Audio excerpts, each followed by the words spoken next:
and I remembered to hit the button, so we got the nice fade in, and it wasn't as the track ended, Oh yeah, we so should it probably wasn't all open for up nigh. Sirenscape. Eh? Yeah. Look at me, I'm learning. Probably should open Fantasy Ground, shouldn't I? It helps. It's fine. You don't need it. It helps, but I guess you don't necessarily need it. I got Uh, to update, so I kind of do. so hey, what's up, everybody? Happy Friday. It is episode 15 of Adventures from Amethil. Um, yeah, I don't have a whole lot of housekeeping stuff other than players. You guys do have one golden D20 at your disposal. So if something happens and you need to re-roll it, you have that ability. Um, but yeah, other than that, BAU. Who wants to do recap? Let me preface it like this. Remembering that you guys are going to investigate a how do they say it? A monstrous creature whose very existence seems born of nightmares. Who would like to have inspiration for when you meet that said creature? Well, it's not going to be detailed, but I can certainly do it. Yeah, that works. All we gotta do is bring us up to speed. All right. Last session opened with Nell and Thrain on the ground, dying, or rather, in the process of bleeding out, while Desmond and Roderick were raising their hands and dropping their weapons to spare their friends' lives in the Ironbeard mines.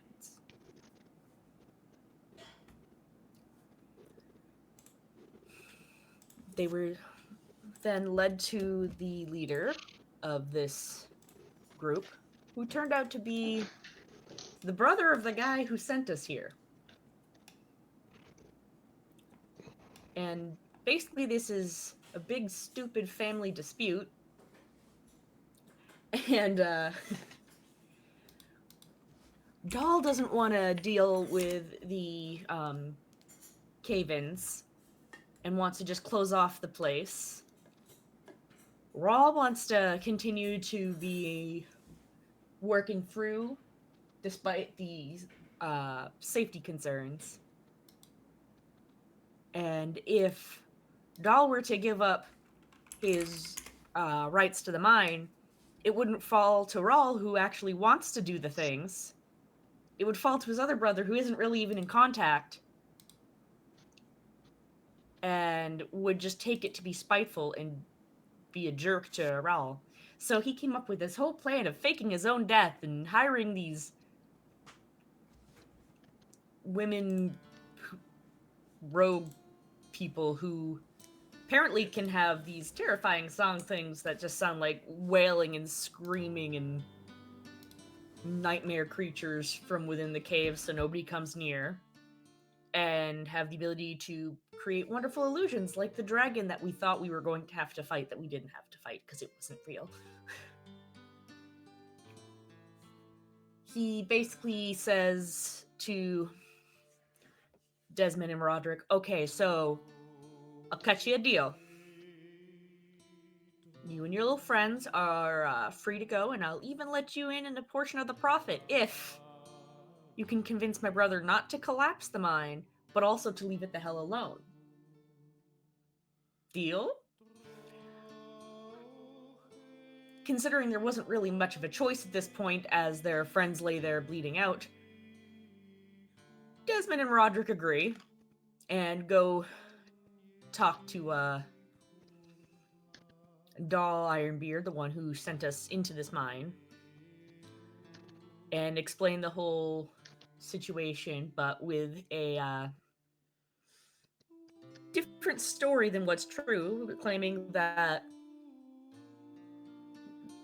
the messing with the mines and people continuing to poke around them has awoken spirits deep within the mine, including that of what appeared to be a dragon, and that if we leave the mines alone, these should go away in time, but they'll return if people start messing with the mine again. So therefore, just block off the mine, don't come in or out. After some convincing, Dahl agrees, and then he goes, wait, where are the other two? Desmond and Roderick tell them that Nell and Thrain are dead. So, for all intensive purposes, when it comes to the individuals that live near the Ironbeard mines, they can't really be seen now. So they go back and head back to the cave where Nell and Thrain have since been revived. Upon being revived, Nell essentially tackled the person who was healing her, like began strangling them, until the dwarf pointed massive mining equipment at them that essentially just fired rocks like bullets and was like, how about you don't? And explained the whole situation while Thrain was being revived as well. Nell's just here like, so you're telling me we came in here and risked our lives over a family dispute?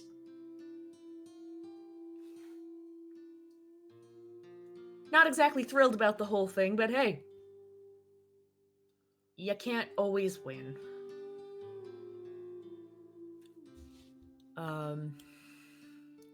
So in the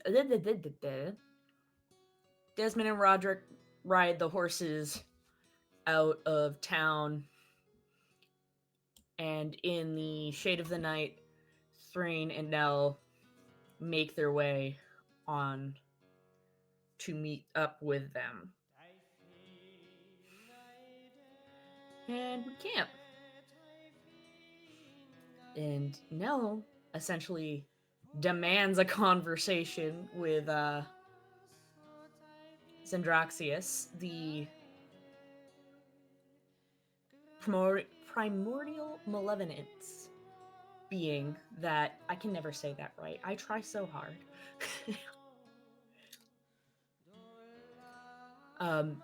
That has marked us as its basically thralls,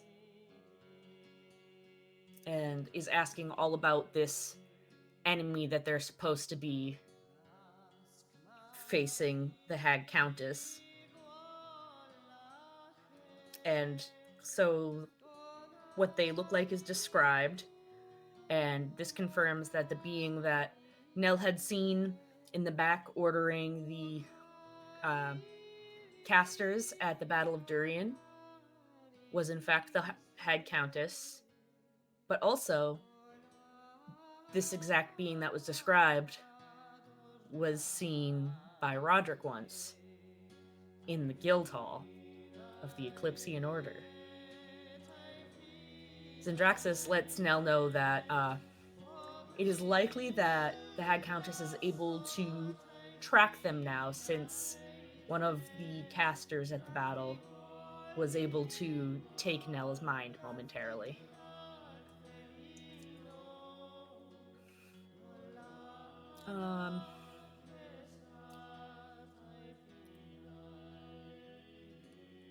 After getting a bit more details about how the Hag Countess works and what their deal is, how to best fight them, Nell wakes up startled, vents about the ordeal to Desmond, and is a bit shaken up by it all and has a hard time falling back asleep. We have another uneventful day of travel, and we go to sleep again, and now it's Thrain's turn for dreams. And the Hag Countess comes to Thrain, showing him visions of his family members who he has lost tragically, like his mother and cousins and some siblings. I think. I don't know. I'm trying. There's family. Mothers and brothers. Yes. Mothers and brothers!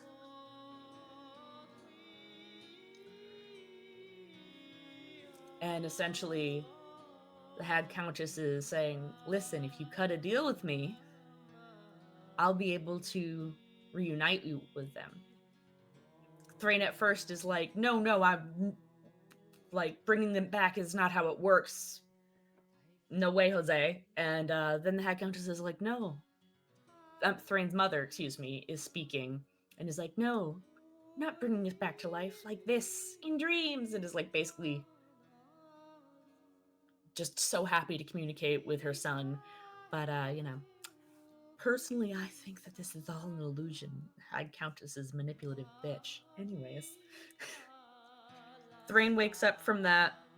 And of course, Desmond happens to be awake, tinkering with his things, and again plays the role of therapist as Thrain explains what just happened. And contemplates what he will do. And then we continue our travels and make our way to Windpoint, where we do some basic shopping and selling. And then did we make it to the inn? Ooh, I'm not remembering the very tail end of this. Yeah, we make it to the inn, say we're here to drink and get a room and eat food, basically, which, the the bartender likes to hear. And was there anything else other than that? Was that the end? Yeah, we ended on a good note here. Yeah. For I once. don't remember if there was some other specific detail I was missing. No. Would you like food or a room? And we just said yes. Hell yeah. Yeah, so you guys walked into the Endless Gale, which is the giant windmill that's a tavern and an inn together. And on your left-hand side was this rough and rumbling bar crowd. On the right-hand side was more of a cozy and turned down dining experience. And then right in front of you was the main lobby and the innkeep that you were speaking with. So we will pick it right up from there. So they ask, would you like food or room? And you say yes. And they give you a big smile. And they said, well, depending on how long you plan on staying here, we do offer full amenity packages, which would be room and food included. Or if you're more going to be just staying a night, it's usually more cost effective to just do a room and pay a la carte for any of your food and services. We'll just be here the night.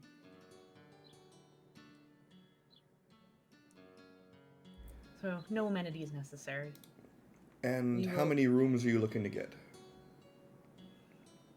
Nell turns and looks at the boys, then turns, looks back, and says, do you have rooms with two beds or just single bedrooms?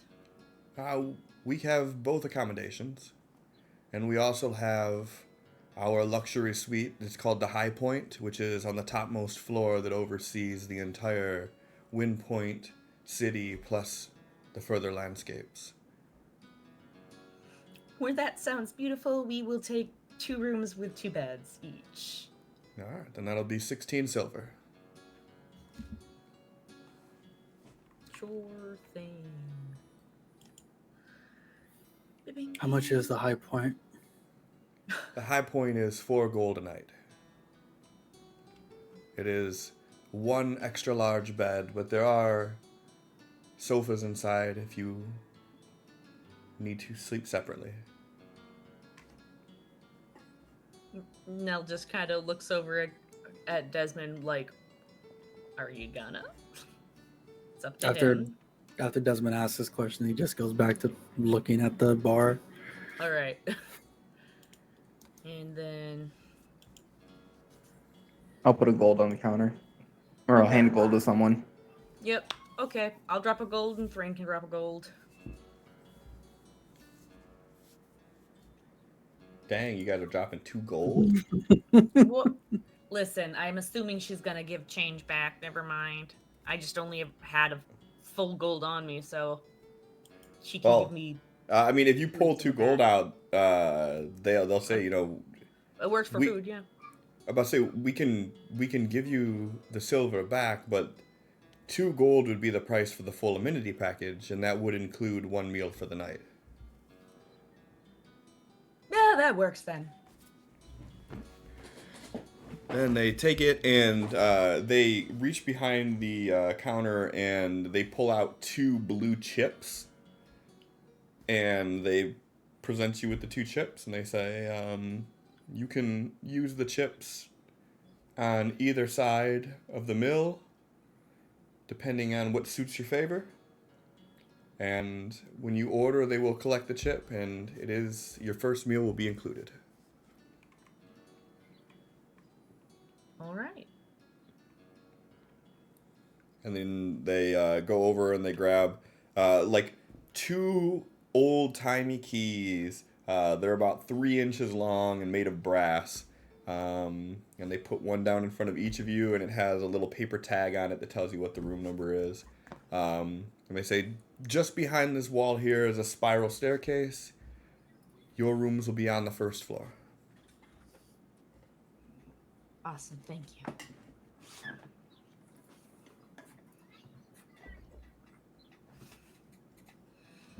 And Nell's just going to kind of like signal to the boys, I'm going to go take my armor off and leave it in the room. You're muted. Hey, why? Hello. Can you hear me now? Yes. Yes. Yep. I wasn't muted. My mic threw a fit. I think that's a great idea. So Nell heads into the room that they have the key for and starts putting down their stuff so they can just actually have a relaxing evening. Mm-hmm. This Opposite place room for has full Thrain. amenities. That means that there is a bath.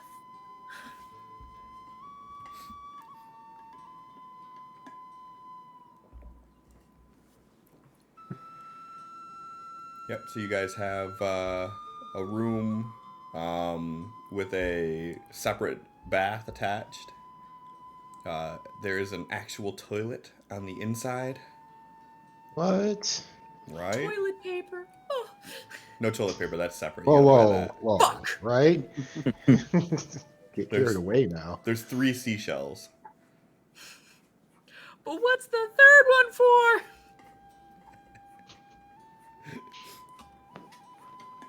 I don't even remember what that's from, but I know it. Demolition Man. Also, I'm proud of you, Megan.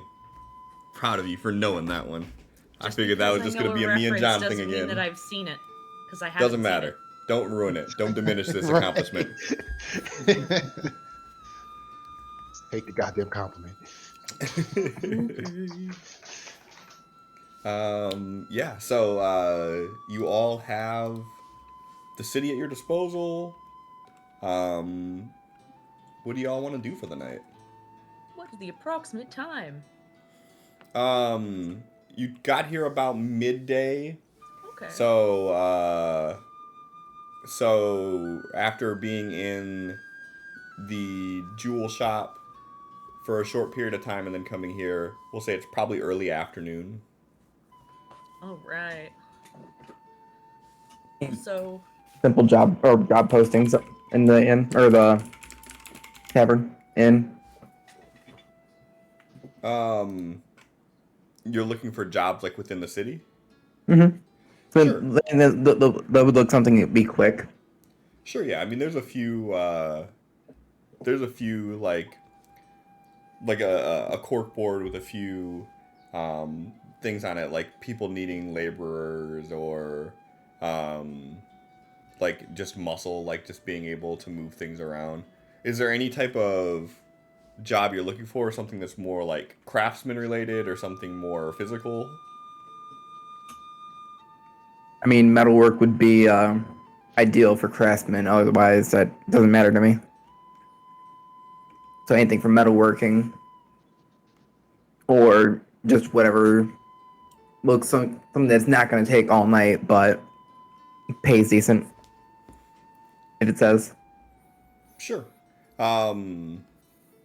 Yeah, I mean, like I said, depending on what you're looking for, there's a few different things you could do.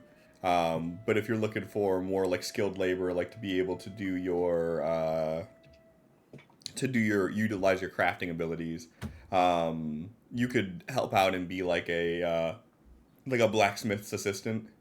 And something like that would pay about 2 gold a day, assuming you do well. I'll let them know that. And go check out the blacksmith. See if they need me there at Barley. Try to make some extra money on the side. Sure. I plan on relaxing. So we never get to do that. Nell's about to be in the bathtub Mm-hmm. with cucumbers on their eyes. Nah. Probably more of talking to local folk in the bar and having a few drinks. And then taking a bath. Just picturing the Witcher. Nell sitting there with their legs hanging off the side and the sword right next to the tub. It's an axe, thank you. Fair. Okay. Desmond, what do you plan on doing? Desmond's probably just gonna go make something. Okay. Roderick's gonna stick with Desmond. Sure. All Make right. sure he ain't plotting. Nah, this is good. I can show you how to make something like this. Bullets? No, this is a Okay, little well, let me know trick. when you're making bullets. And if you wanted to, Desmond, you could also find someone local that might be able to help you do that. You would have to pay for the services, but someone could That help train sounds you. disgusting.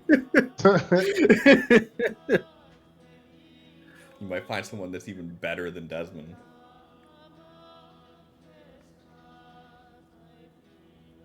See what I did there? Make it a challenge, and now all of a sudden Sin's eyebrow raises like, oh yeah? Fuck you say?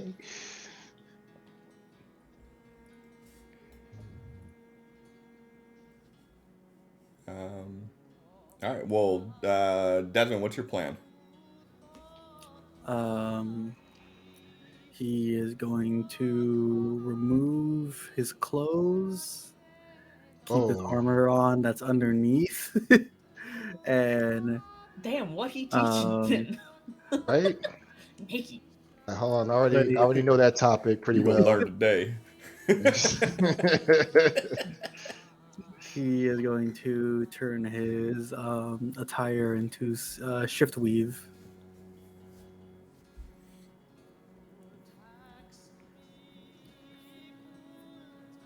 And is that one of your Nope, it is a just common magic item, not an infusion.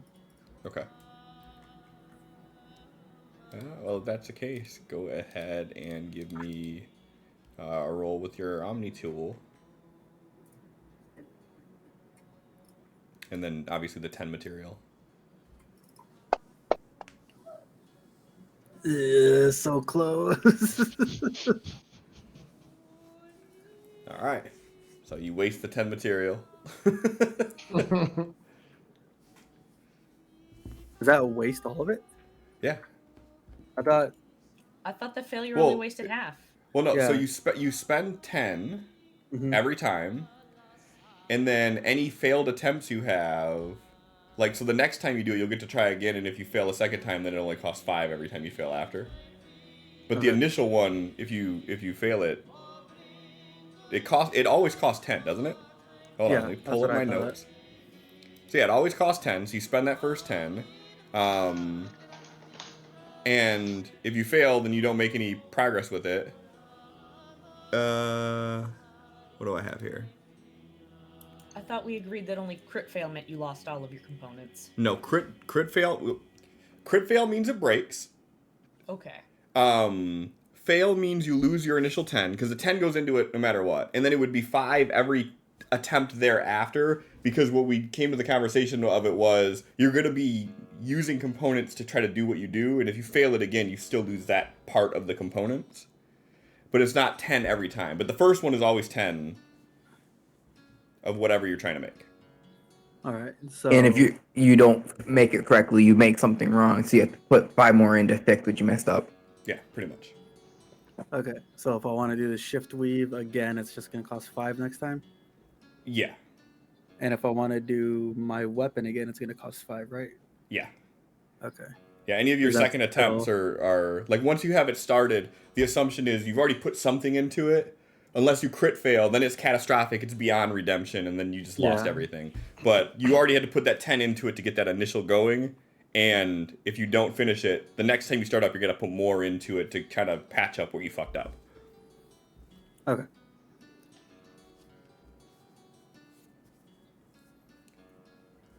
So Yeah, with that with being the- said, and you watching Desmond do this, Roderick, did you want to try to see if there were any other people that could help you in the city with training you, or?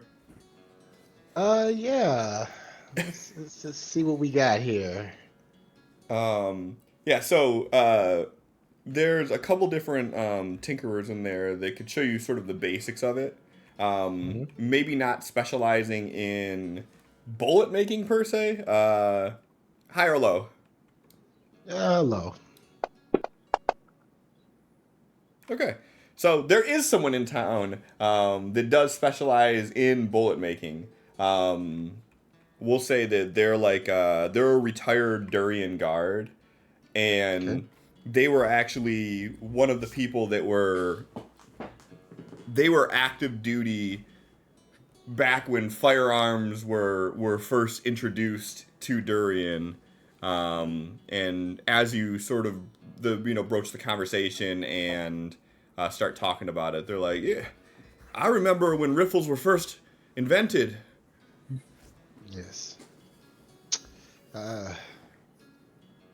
Do remember some people referring to them as that.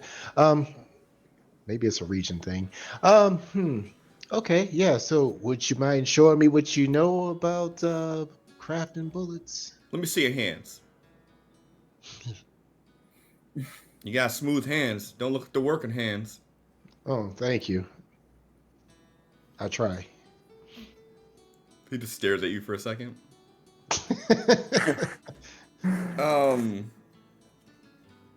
Alright, how about this? You come over here and you show me what you know already, and then I'll give you some pointers along the way. And here, what I'll do is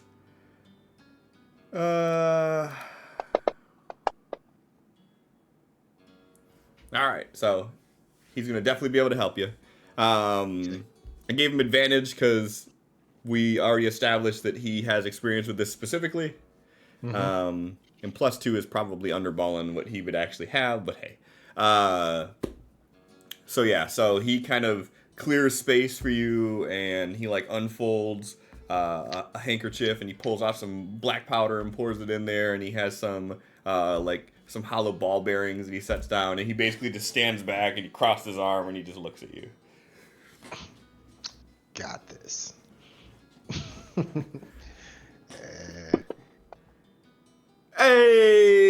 Hey! He's such a good teacher. Oh yeah, right. Go ahead and give yourself 2 successes for that. Nice. And he kind of nods and he's like, I mean, it looks like you're well on your way there. I could definitely tell this isn't your first time doing it. Maybe I misjudged those soft hands of yours. Yeah, I do moisturize. And, yeah, it's pretty. Especially from the cuticles. He goes, well, that's about all the time I have for this today. I got to get back to some of these other projects. Let's call it 2 gold for the services. Righto.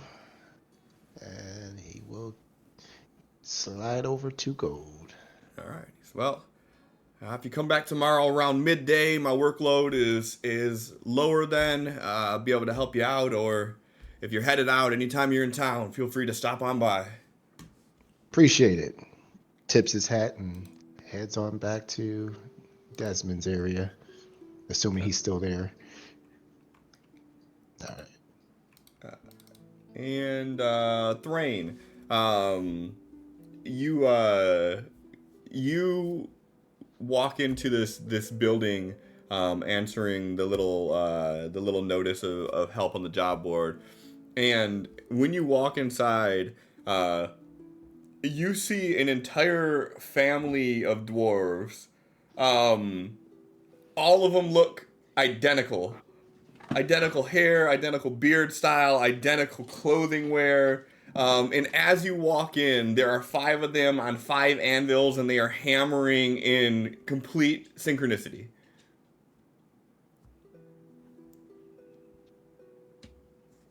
For a minute.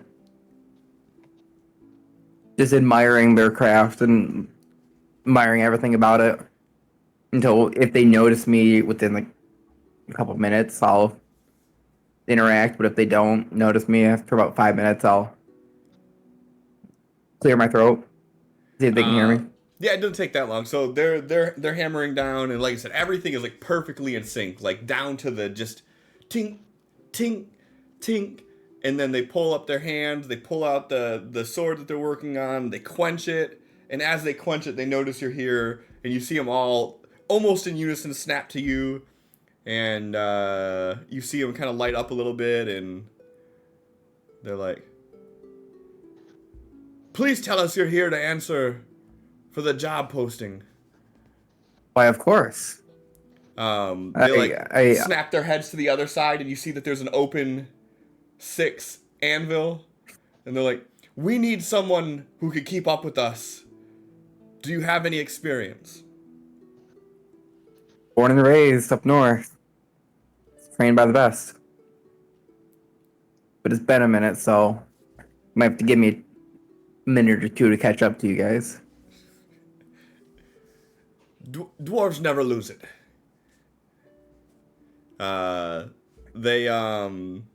They're like, do you have your own tools? I do. All right, that's your station. And he's like, Balo, count it down from 5. And you see them stand there, and they all put a new piece of metal onto the anvil. They pick up the hammer, and then you hear one of them start counting down in Dwarven. 5, 4, 3, 2, 1. And in sync, they all go. I'm gonna need you to go ahead and give me a roll with your smithing tools, please. Beautiful. No! I just hit the edge of the anvil. Dwarves don't get rusty. You're killing me, brain. I'm gonna need another D20 here.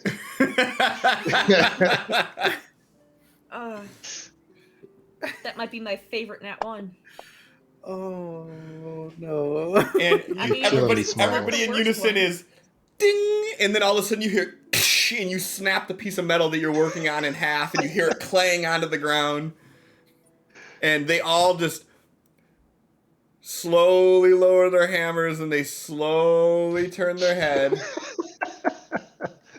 and they're like, how long ago did you say it's been since you last did this?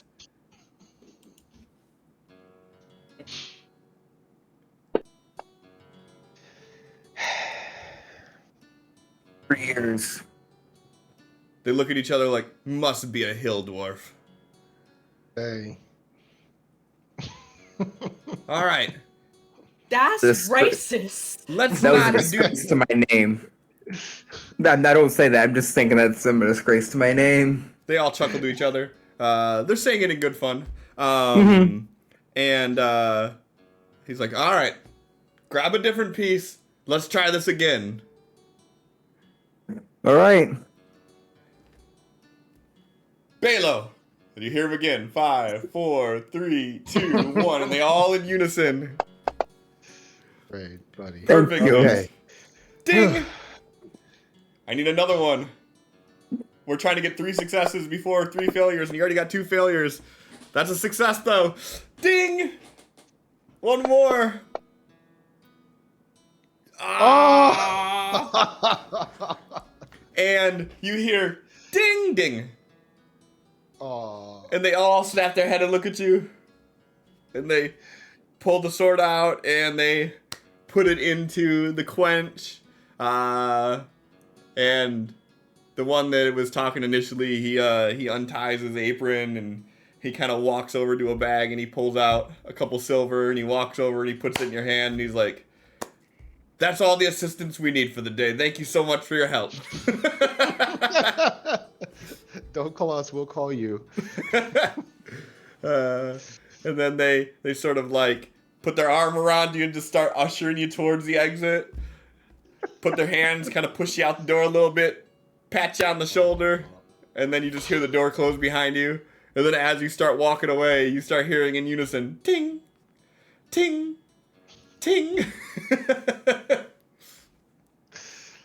Oh, Hill Dwarves ain't got no rhythm.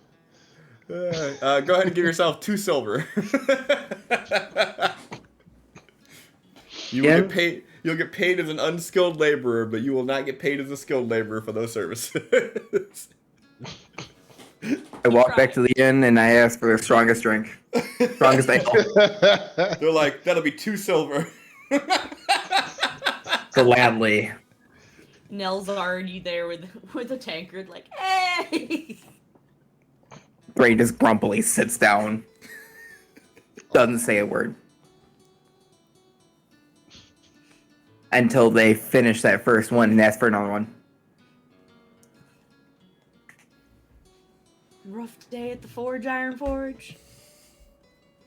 Don't.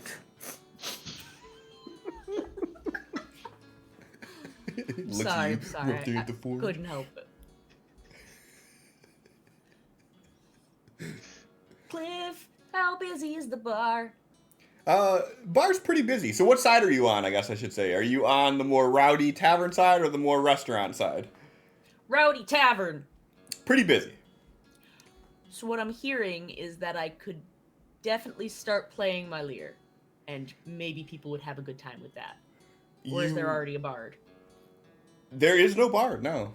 No. Hell yeah. Are you pulling this out after speaking with Thrain? Yeah. Okay.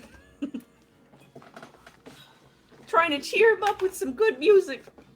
Oh, boo, you're not gonna sing a song about him failing at the forge?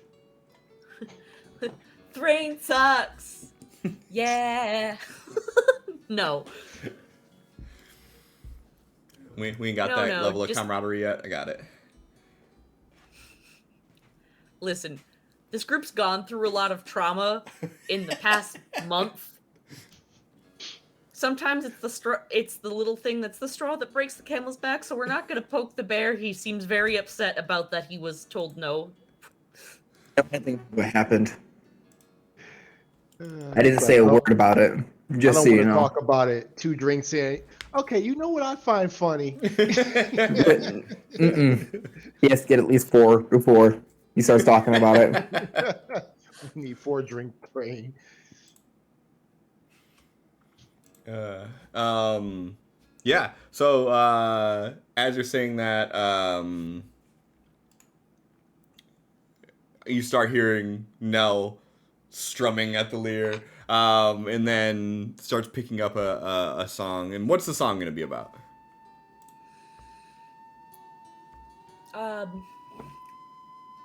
It's just a simple, well-known ditty about it's kind of like a pirate thing, but it's also not. It's shipping merchants coming into Sea Bluff, some sort of a ditty that's the tale of, and it's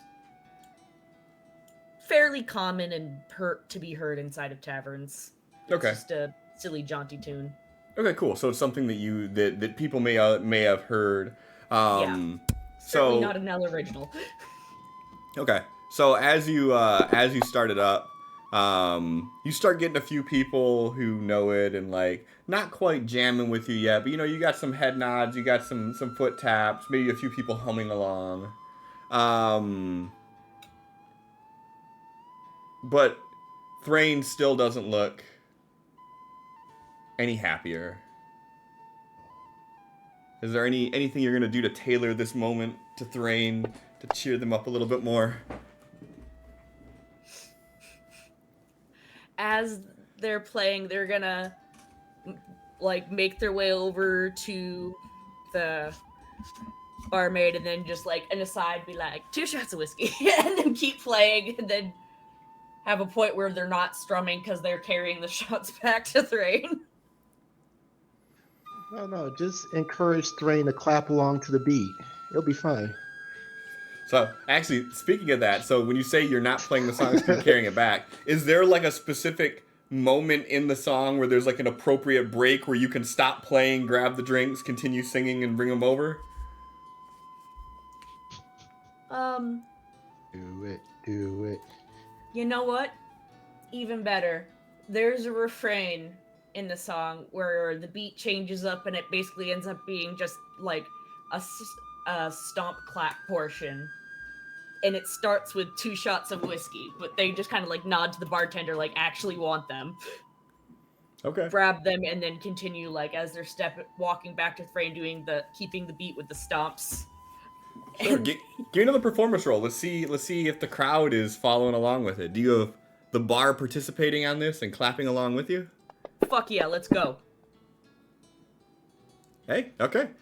So as the refrain hits, then you got the bar and you're like, and it's just enough time for you to deliver those 2 shots. Put one down with Thrain and just like tap it on the table to like be like, take the shot with me now. This is where the only part it works in the song. Say no to drink tonight. Down it. Mm-hmm. Hell yeah. And so the song continues. Awesome. So at this point, you got everybody in the bar on board with you. You got people singing Hell along, yeah. clapping along. At what point does Desmond and Roderick head back? Whenever Des is done. Yeah, after about an hour or so of trying to get this to work and it just not, Desmond will suit back up and head down. Must be the room or something.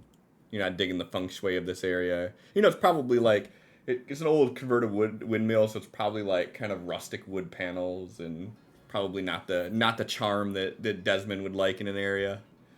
I mean, he's also not covered at the moment. He's just armor and bare arms, so he's a little uncomfortable. You feel like Roderick's judging you? Dust is touching him. So as you're working on everything up there, Desmond, all of a sudden, like through the walls of this place, you're just hearing like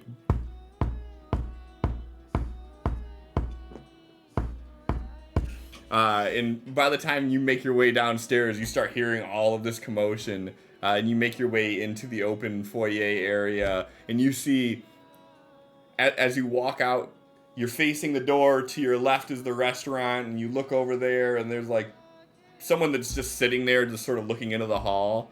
And then you turn to the right where the bar is, and the bar is just alive right now. This looks fun. And doesn't walk into the restaurant side. And as Desmond and Roderick walk in, you walk to the restaurant side, you said? Roderick, are you following? I'm gonna go see what that beat is coming from. All right. So as Roderick walks into the bar, Nell, what does Roderick see? At this point, Nell's like got one foot. They have one of their feet up on a chair, while they're just like singing their heart out, having a good time while all the patrons seem like they're enjoying themselves, and it's like the last verse in that song's almost over, but they're definitely going to keep playing. All right, go ahead and give me one more to bring it home.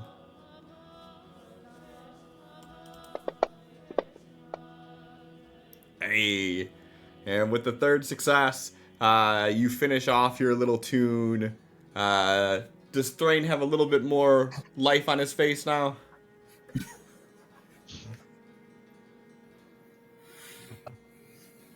For DC. What? I'm trying to give Thrain. I'm giving Thrain advantage on a charisma saving throw. I want to Okay. see what would you say be fair DC. I mean, That's kind of up to you. 3 whether drinks that- in. yeah, I was gonna drinks say in, so. 2 ales Like, and a shot. I'd say probably like a DC 15 when you first got in there because it is smithing and you're a little bit upset. After you have some drinks, probably like a DC 13 with advantage. All right, yep. Thrain's doing a lot better. Little bit of liquid smile never hurts in this situation. Exactly.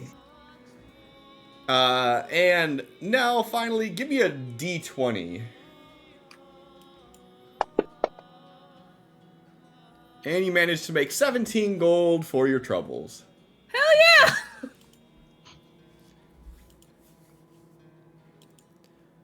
yeah! And the 2 shots of whiskey are on the house. Hell yeah. What a good time. Love to see it.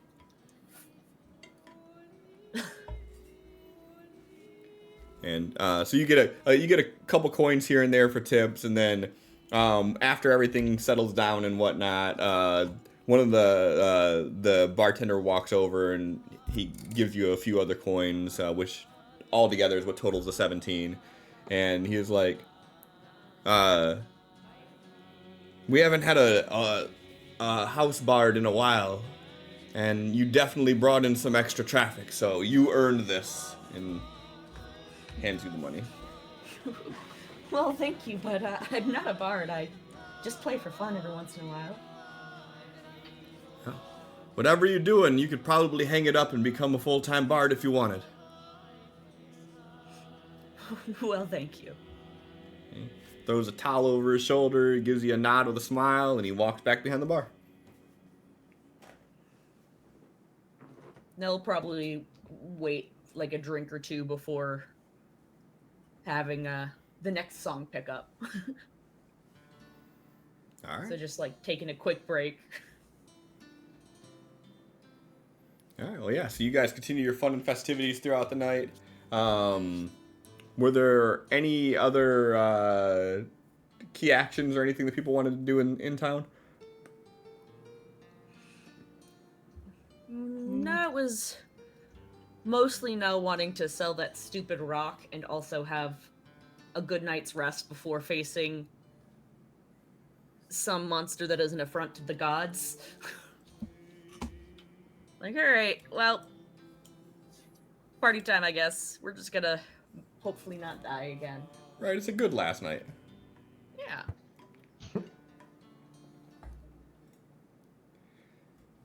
All right. So you all probably close out the bar at this rate, and you have people buying you drinks throughout the night, and I'll say you don't have to spend any of your own money for drinks. Whatever you guys wanted that night, you have. Yeah. Does Desmond at least eventually join everybody else in the bar side? Probably not. It is so Boo. much fun on Fine. this side, though. Desmond, you have a food chip, so you can get one meal for free. That's what My Desmond salad. wanted. He wanted some peace and quiet and some time away from these fucking idiots. The entire time he's so confused why no one ever showed up.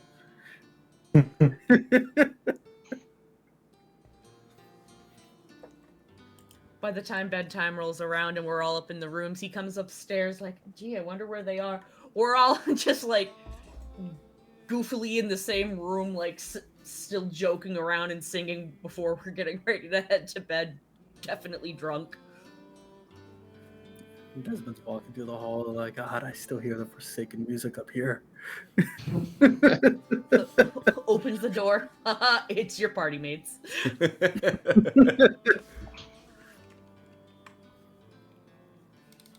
When he gets in there, he's yells, "Hey!" Yeah. Desmond, where were you? Down in the restaurant. Were you not planning on eating tonight? We ate in the bar side and drank in the bar side and played quite a few songs in the bar side. Oh, Yeah. we should have gone to the restaurant side. It was amazing. I had a blast. We have free drinks. Me too. And he like pats his alchemy jug. Sure. We had anything we wanted, pretty much. Desmond's like, I had mayo. Right. Oh man. Just an aside, because I'm silly like that. In the farm that Sin, Christina, and I have in Stardew Valley, I have named every single chicken Desmond. Because you can make mayonnaise in the game. I mean, every chicken, Desmond? All three of our chickens are named Desmond, yes. Because they make the eggs to make mayonnaise. It's like, that's funny chicken you got there. Oh no, those aren't chickens. Those are Desmonds. Desmonds. Or mayonnaise producers. It's important stuff.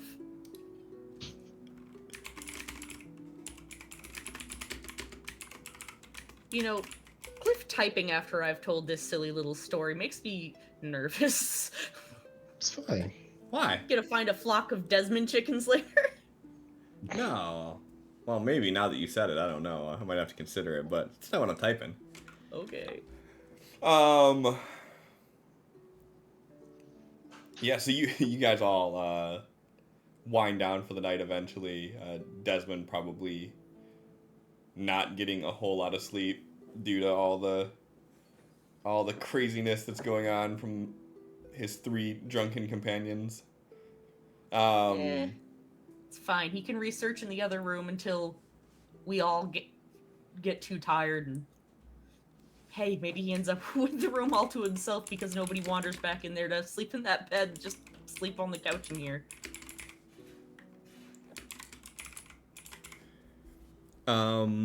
Yeah, and you all eventually end up passing out, and you wake up in the morning with the room with the 2 drunks in it. You all forgot to close your shade, so you wake up early as the sun is just beaming into the room. I assume that the one sober person remembered to do it, so in the other room you probably do not have the same issue.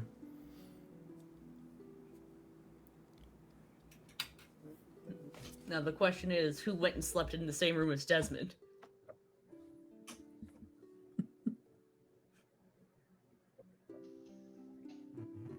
The other room, so I'll probably Kidding. Nick, Roderick, and I mean- Desmond usually stick together. Yeah, that's fine. Lucky you.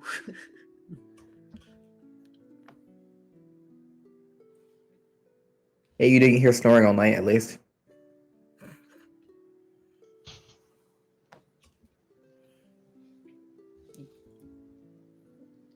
After Nell Tired finishes night. their trance before anything ends up happening and Thran's awake, they go and they enjoy their bath and they have their actual relaxing quiet time. And then we're up and ready to go.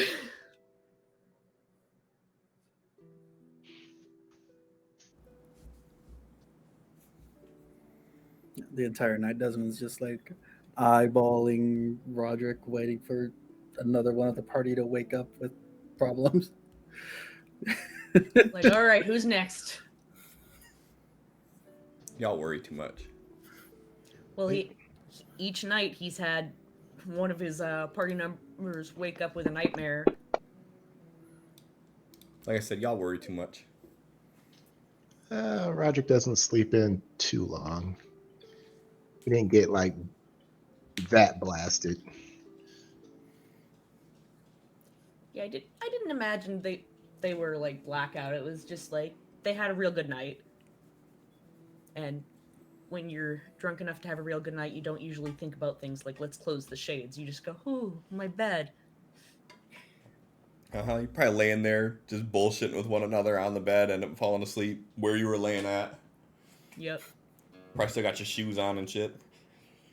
Thank God we took off our armor before drinking then.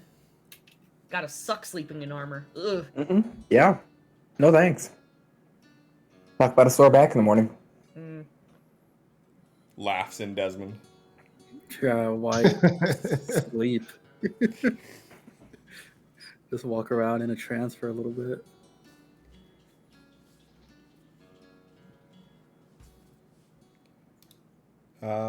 Yeah. Anything that you all want to tackle in Windpoint before you finish the last leg of your journey to Avos? Nell could spend an additional 5 crafting components to see if they can actually manage to make that greater healing potion that they messed up the first time. Yep. It would have to be 5 of the uncommon though. Yep. Yep. Brings me to 7. And then we go to the crafting table. No, not the crafting table. We're going to skills. Yes.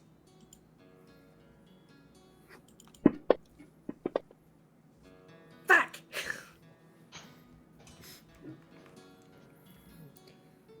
Yeah. So I'll get you this you greater try healing potion putting everything eventually. together and you know, you're sort of distracted with last night's festivities, kind of feeling that still a little bit. And then you just got all this in your mind of needing to finish the travel. What is this creature that we're gonna encounter? And unfortunately, crafting does not ease your mind as you hoped it would. Yeah. Oh well. Other than that, it would just be, get up and get ready to go. Wait for the others to be ready as well. All right. Anybody else doing anything? Nope. I guess if we have time to do a downtime like that, Desmond will be doing his. Sure. What are you attempting? Finish his. What's it called? Shift weave. Okay. Oh, do we have downtime type of time? Yeah, I mean, whether you do it now or you do it tonight, it's gonna be the same shit. So this will be your one a day. We'll probably stop back by that shop. See if he can. It feels like he's almost got it. Just needs just a little bit more practice. Sure. That is a success for Desmond. All right. So that makes that.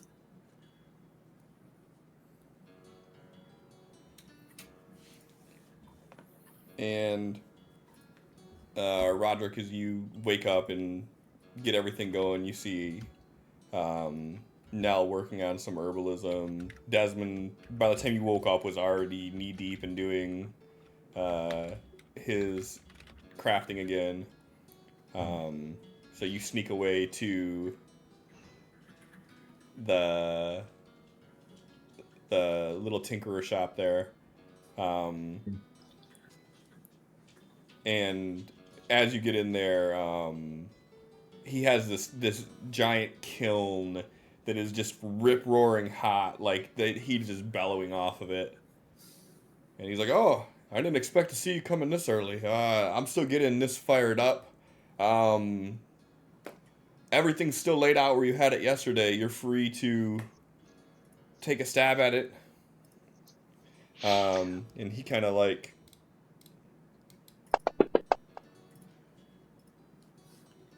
Quite the advantage.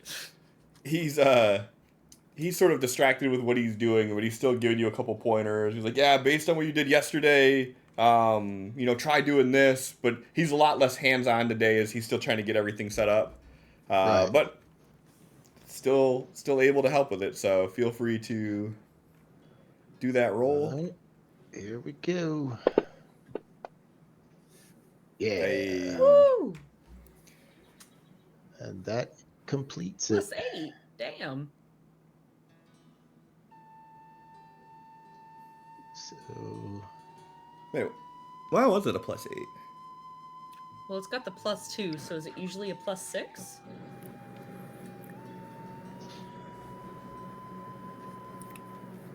I mean, it still passes with a 16. I mean, it's still a 16, but yeah, I don't know. Yeah, I was just curious at what What the what hell it's its adding onto breakdown it. was. Oh, why did it do it as an attack? That's the dice roll, unless I clicked the wrong thing. Are you clicking the actual tracker? The training Tinkerer's tools. Oh yeah, you're not supposed to be clicking that actually. You're supposed to be clicking just the. I think for you just roll a d20 because you're unskilled in Okay. it. Either way, I mean, Okay. you still got it in both cases. There's no worries there. That's just. Yeah. It makes sense now. But yeah, so now what we could do is we can actually add your proficiency bonus to your smith's tools. So yeah, so when you do these, go into your skills at the very bottom. Okay. And yours aren't smith tools. Yours are tinkerer's tools, aren't they? Mm-hmm. Yeah.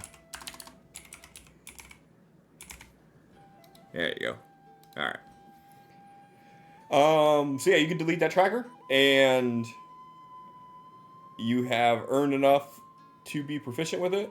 And as you're sort of crimping out a few extra bullets, he stops by and he kind of looks over your shoulder and he's like,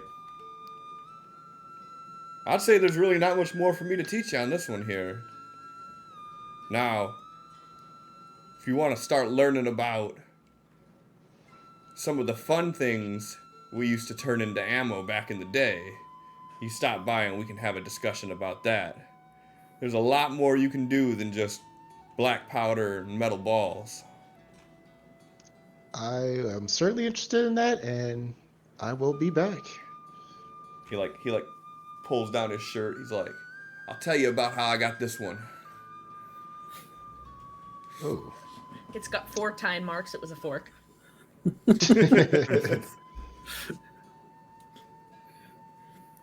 Joke's on you. It was 2 forks welded together like this. Ah. Also, ow. Yeah. Thrain, was there anything you wanted to do?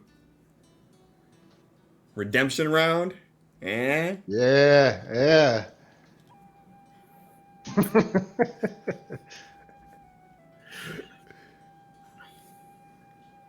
Do it.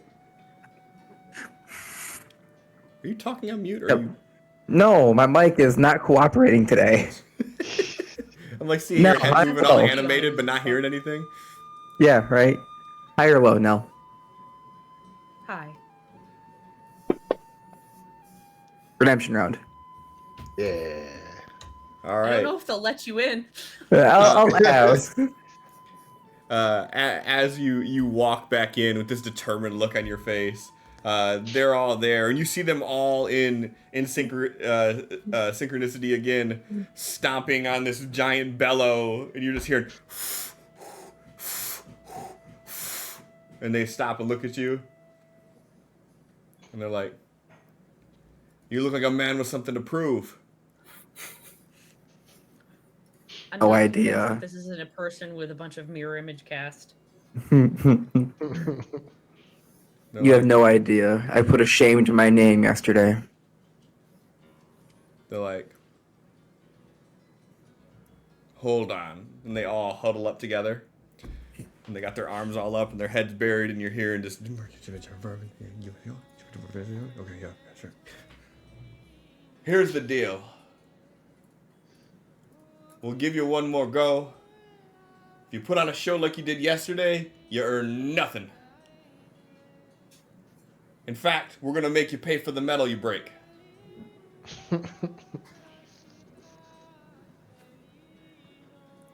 Your mic did it again. Apparently you have to put the whole damn thing in your mouth.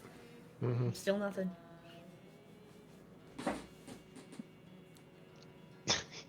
He's speechless at our generosity. It's fair. Is it? Oh, Yeah, yeah, Yeah, it came through that time. yeah. Came through that time. You're good. That is fair. All right. So they're like, give us 5 minutes to get everything heated up, and they continue loading up the bellows, and then they signal for you to head over there, and in absolute synchronization again, they all put on their aprons and they tie them at the exact same time. And he's like, Balo. They raise their hammers up.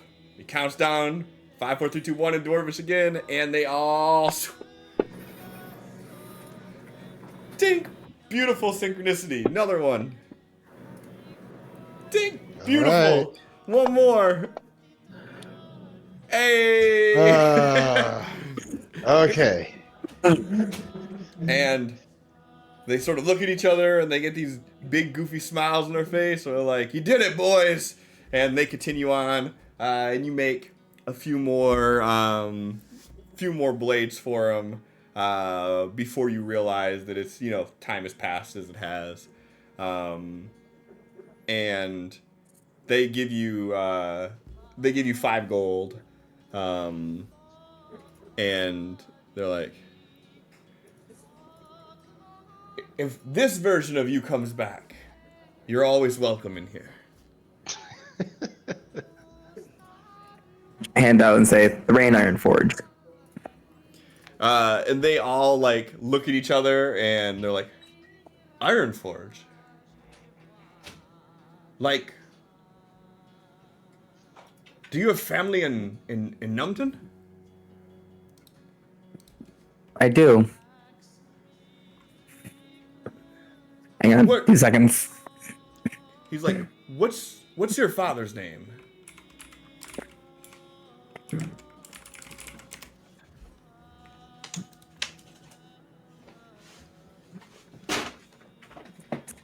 Rita, are you okay? She just fell off the bed. Came in the room with crackers, so she came to jump down, but she wasn't looking where she was placing her feet and just fucking face first in the goddamn ground. I'm not gonna say it. That she is truly my child? I didn't say it. It's Mike across the room. The funny thing is, I just heard this mic across the room. We assume the rest.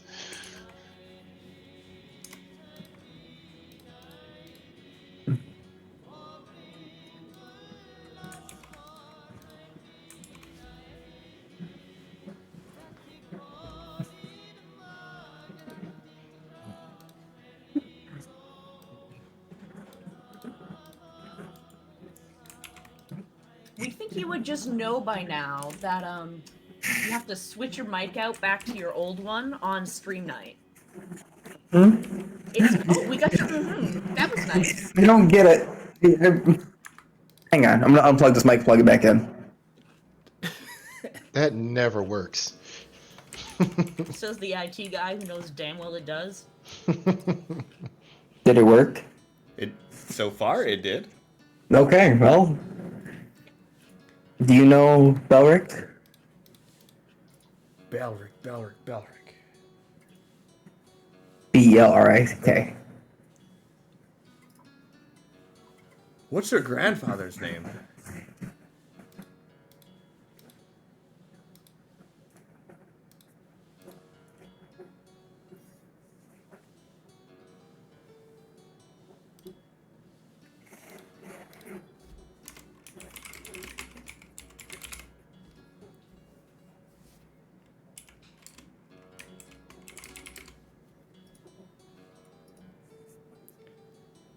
Come on, Adam. You don't have your whole family heritage and lineage.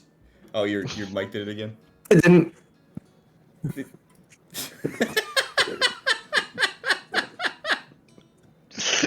I think my favorite part is it didn't get him speaking, but when he clapped in frustration that we didn't get it, we got the clap. Mm-hmm.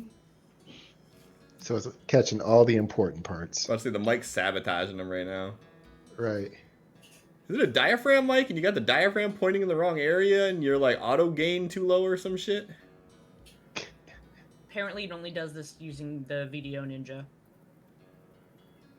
Does Video Ninja have like an auto gain, like an auto... It sure does, sensitivity? and I have to adjust it. Can you hear me now? Yes. Yes. Yeah, I'm using this mic now. It's in my hand. if it can you hear me decently at least? Yeah. Hear you perfectly. Yeah. You're not speaking out at all. You're perfect. Yeah. Good. Bardan. What was that? Bardan. Bardan? Yes. He's like, Bardan, yes, yes, yes. I think last time we were in Upton, he was just a wee boy.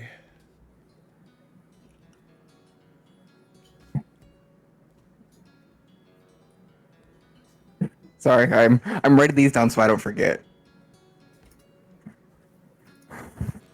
Well, Thrain, son of Belric, it's a pleasure meeting you. And you are? He's like, I'm Gruavir. This is Ulradan. This is Thalamir. This is Nakarium. And of course, you've met Barrelville here. Okay, can you send me all those names? Sure. Thanks. What was that first name you said? Orodrin? I don't know what I thought I heard, but it wasn't that. You can put them all there if you want. Thank you. Oh, And it was Groovier that I heard, and I heard Groovier, and I was like, he's groovier. He's the grooviest of them all. he's got his smithing tools enchanted to play funk music at all point in time. Yeah, all 5 of them have enchantments on their hammers, so they all sound like a different instrument when they come down. It's like boom, Nope. boom, boom, boom. That'd be dope. Actually, I like that idea. And they all individually shake your hand, and they're like, "Well, today you made the Ironforge name proud."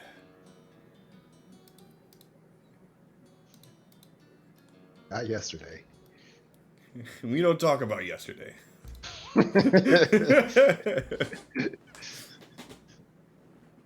I see your mouth moving and I don't hear any sound again, so you got the mic put away. No, didn't I'm you? talking on mute. Oh. You just can't win, bro. Thank you. I knew I had to come back after yesterday's performance, or lack thereof. Well, everyone burns themselves on the iron once in a while. The true test of metal is the ones that come back after they do. Thank you for the other chance. And then they bid you farewell, and again, as you leave, you start hearing dink, dink, dink. All right, so we'll give it a few hours here. We'll say you're probably heading out around midday at this point. So you guys have a couple hour journey till you get to the river crossing, and then there's an old timey stone bridge that looks like it hasn't had maintenance done on it in years. A lot of the grout wear has started to wear thin on the top portion of it, and you can see there's like on the edge chunks of it missing where you can see there's a nice 20-foot fall into the river below. And as you all are crossing over this, your horses are even kind of nervous, as at certain points they don't have firm footing, and you can feel the stone crumbling beneath them. Uh, and not too far on the other side of this bridge, you come across the small little village of Avos. Um, did we establish that anyone has actually been to Dracarius? Has Nell been to Dracarius? Oh yeah, plenty of times in their upbringing. Like anytime there was something where like the king was gonna be doing any kind of speaking, or he's about to go on some journey that was known that he was leaving, so he would be like heading out in full armor, looking regal and shit. Nell begged their mom to take them. So as you go into Arvos, you notice that there's only 3 buildings in Arvos. It's a very, very tall, a very, very small community, but the architecture is Dracarius architecture. The stonework is identical. It has the same very angular, like draconic features to it. And there is a farm. There is a windmill. There is a inn. And then there is this very long rectangular building that has a fence around it. And the fence is probably 15 feet tall. And it is made of the same solid stone, that big, like deep blue, almost gray stone, and these 20-foot tall wall going around this small, elongated building. And that is the entirety of Arvos. Where do y'all want to head? Nell's got a big, big smile on their faces. They're like, "Oh wow, these buildings look like look just like those you would see in Dracarius itself."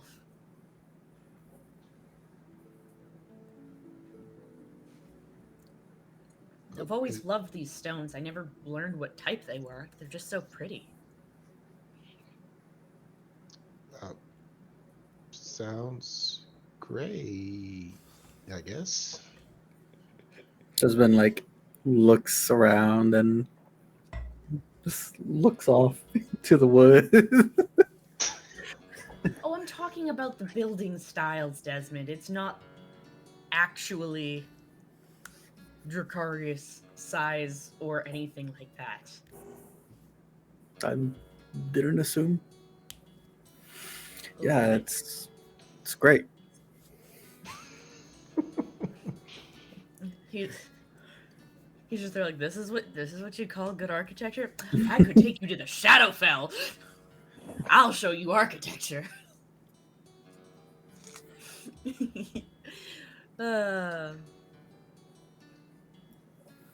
So, I suppose we're trying to figure out where the hell Thalwyn's Shadow Dancer is. Yep. So, where are you headed to? Well, the case file says that it's preying upon livestock. So I feel as though any form of farm is probably a good start. Or we could head to the inn and see if they know where Thalwyn lives. Small enough town, I bet everyone knows each other.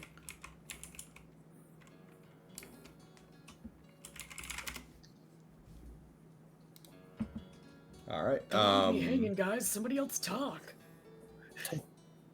You're the one in charge. I didn't ask to be in charge. Y'all just assumed I was. You're a paladin.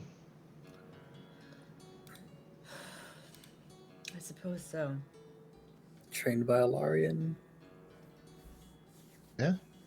For just as long as you were. Oh, I wasn't trained by him. But like, just as long as you knew him, it's not like it was exceedingly long. They say as they're just starting to lead towards the inn to see if they can ask the front desk to point them in the right direction. Anyone else have gifts from the order made specifically for them? Let's see here. No, not me. I just have what was gifted to me from. My mouse isn't working. There it is. I believe in you.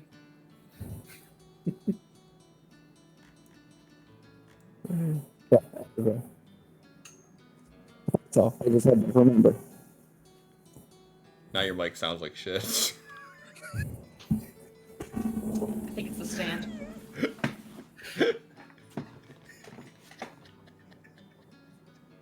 I was like, don't tell him. Don't tell him. Don't tell him. Listen, his birthday happened recently. Maybe we should get him an expensive mic. It's. I don't think it is because we can't hear you saying it's fine. It's fun. It's fun. Oh, buddy. Mhm, fun.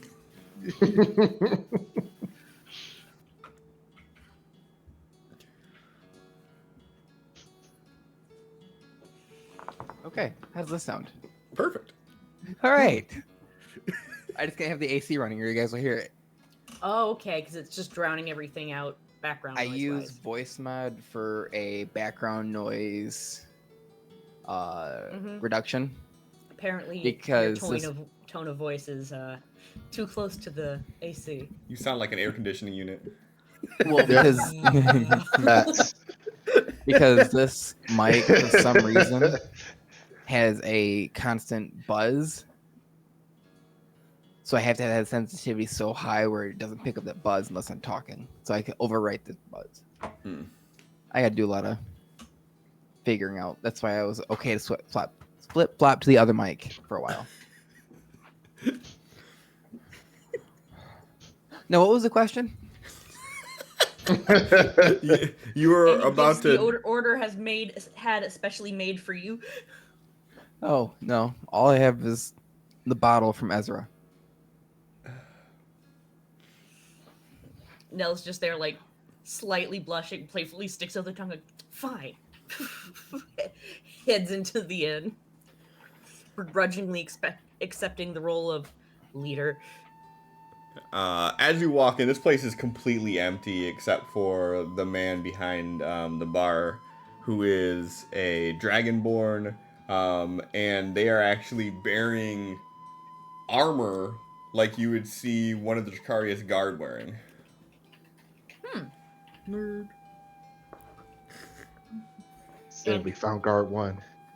I suppose this goes without saying that we have our tabards on. Yeah. Those of and us who have them. Yeah, they have their tabards on. and he's behind the bar, and he's just looking down at a piece of paper writing something, and he like doesn't even look up when you walk in. Hello, we were asked to visit town by a Thalwyn Shadow Dancer. Do you have any idea where we could find them? He like puts his pencil down, he stands up, he's like, I sorry, I'm not used to people coming in here. Most of the time it's just the locals. Business is booming. That was an aside by Megan. That was not in character. That was an escape thought. That wasn't out loud. He's like, yeah, the building with the tall walls around it, that's Thalwyn's place. You all here answering the notice we sent out? Indeed we are. Uh, About some sort of monstrous creature born of nightmares. yeah, we've lost nearly 24 cattle at this point, and We have yet to see what the thing is, but whatever it is, it's coming over the wall and is dragging the cattle out. All we find is signs of a struggle next to blood. And we found some bones out in the northwestern wood. But other than that, we haven't even seen what this thing is, but it's big. All right. Why does everything always have to be at night? They just I got... swear. Well, thank you for your help, sir. I suppose we'll end up needing rooms for the night, considering. Yeah, we don't really have a lot set up here. We got a couple cots we can fold out, but we don't get much travel through here, and the ones that do typically don't stay. Oh, it's not a big deal. We can just camp out if necessary. We have our own equipment. Well, if you want me to roll out the cots, you let me know. That all depends if it's raining tonight. No emotion, just nods. Nell had that slight chuckle, and then it's like, okay. And it just kind of turns around like, well, let's go check out Fallon's place.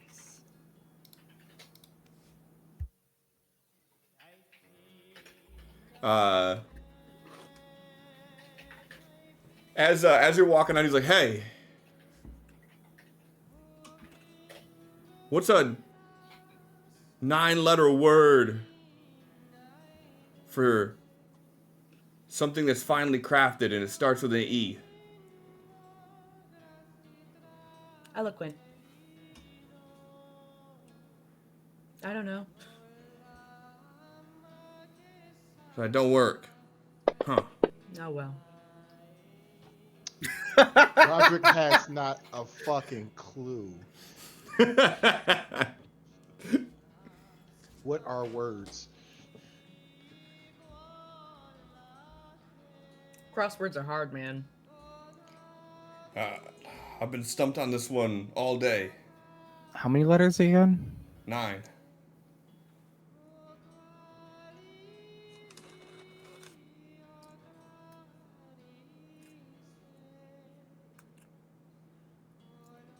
You're on mute. How about exquisite? Thrain just knows this. Wait, where's this one? I mean, if you can read and write the clue of that was given, you should be able to guess something like that. Well, you could guess, sure, Sure. but Adam was Googling, so.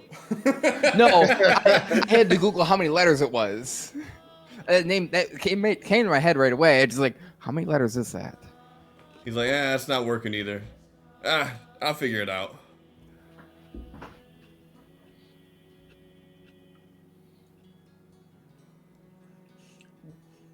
Funny part is, it was the correct term, but he just has the other 2 words wrong that it's giving letters for.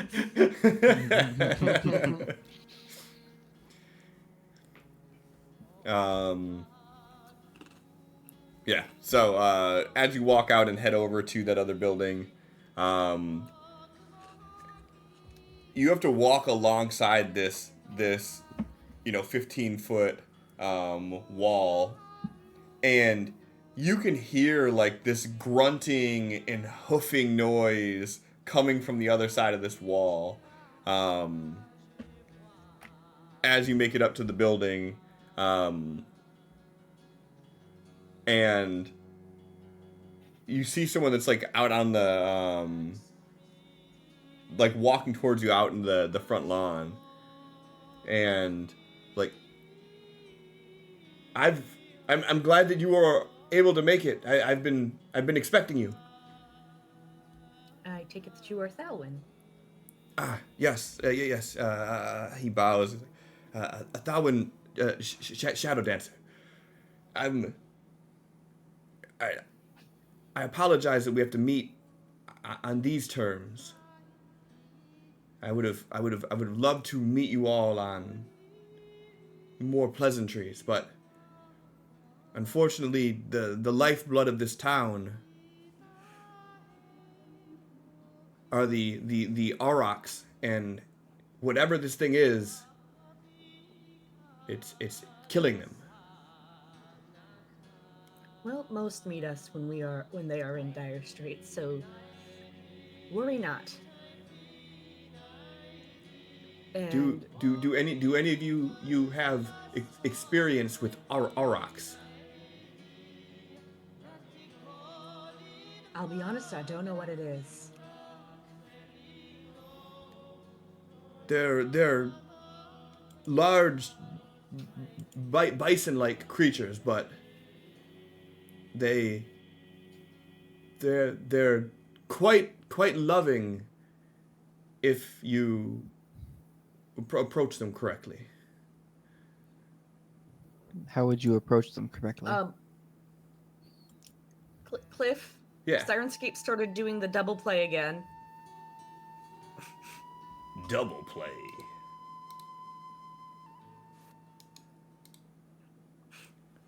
Did it stop playing It was altogether? very distracting that it was suddenly. Mhm. Okay, I'm gonna start it back up. I haven't been getting that anymore.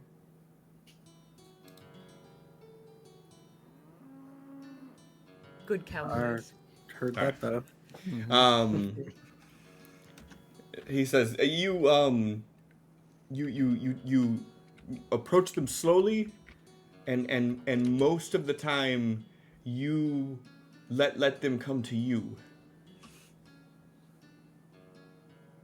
Do Alright. you want to see them?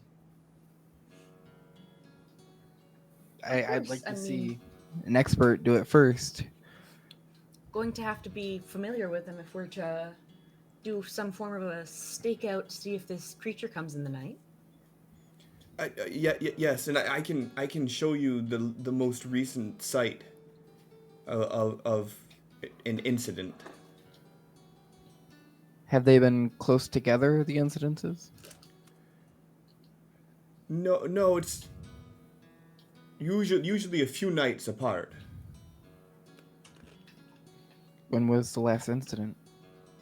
Two nights ago. Okay. Just follow me and just don't make any sudden movements. And he walks to the other side of the house, and inside of this giant 15-foot wall, there's this large like wrought iron gate built right into it. The gate itself is about 10 feet tall, and there's this large, the same type of stone. So this wall and all of these buildings are built out of the same stone, which is about about 2 feet long and a foot tall. And it's those deep gray bricks, and that's what all these buildings are built out of. That's what the wall is built out of. And there's a big header piece at the top of this iron rod gate that spans about 12 feet, 10-foot opening and then a foot on either side. And you can see that this wrought iron gate has dents in it from the inside pushing out.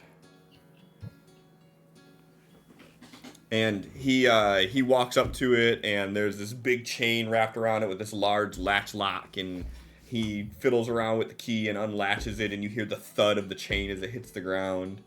And he's like, "Okay, everybody stay close, and regardless of what happens, just don't panic." And Got his hands at his hips. and I ain't panicking, I'm just shooting. And he opens the gate, and you hear it open with a sort of a stuck crink. He has to like push it open a little bit to get past that bend. And And he's like, oh, you all step inside and I will close the gate behind you. And as you all step into this this enclosure, you see on the far side these creatures that look like bull, but their faces are sort of warped, and they resemble almost like orcish features. And these creatures stand about 7-8 feet tall on all fours. And you hear them sort of mooing. This sort of like this. No, it's almost like a gurgling sound, like a and then you hear like, and you see one of them staring right at you, and it's just looking at you, and it's just dragging its front right hoof across the ground. I'm gonna slowly put my hand, like wave my hand in front of my face and cast Sanctuary.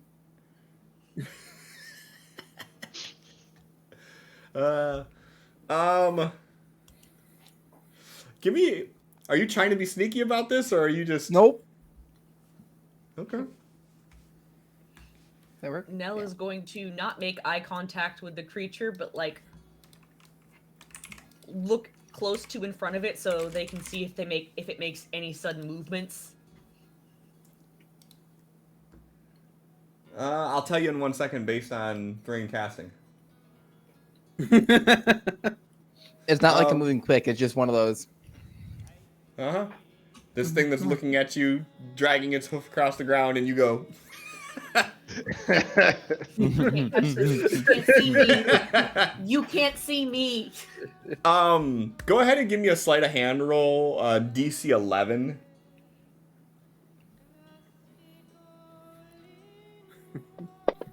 This thing's over there grunting like moo.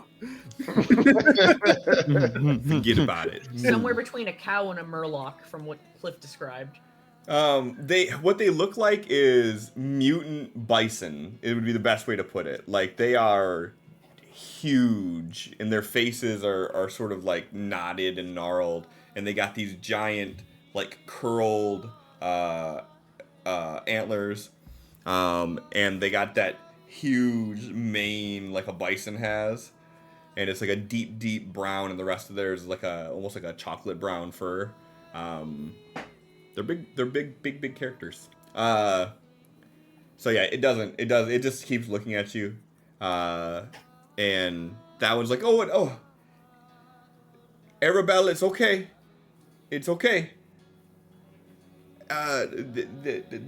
These are my beautiful creatures, and as you can probably see from looking right here, where my concern comes from. Whatever is doing this is breaking into this enclosure and taking them out without being seen.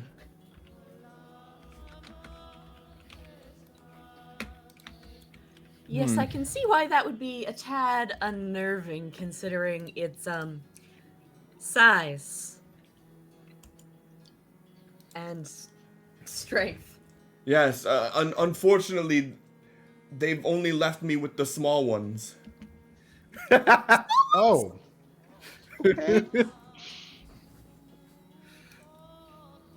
That's unfortunate. And if you will slowly follow me over here, I will show you where the last incident took place.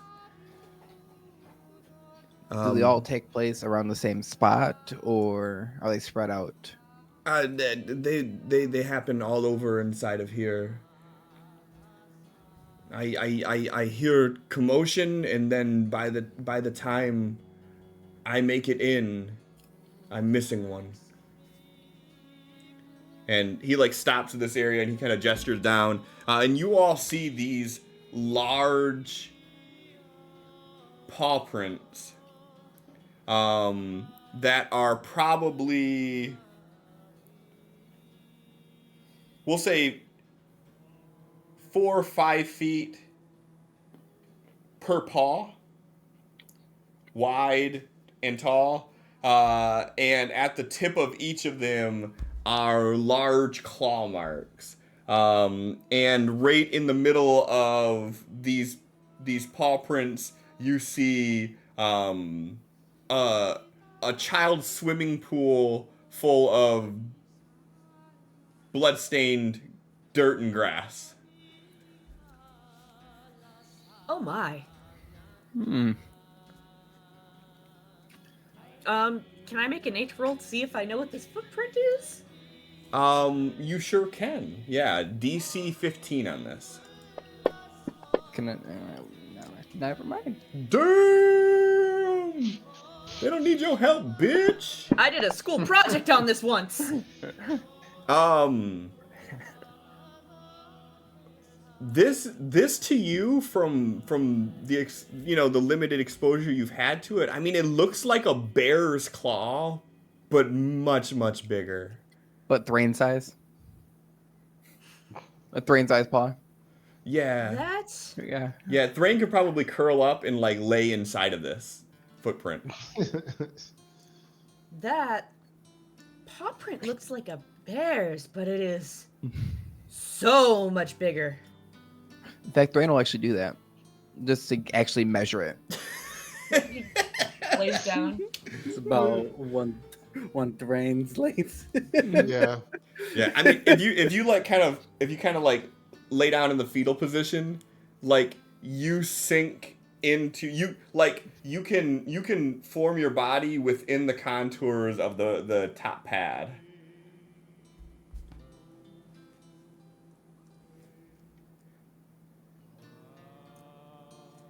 He's like, I never really, the size of it's always been alarming, but seeing you in there makes it even more so.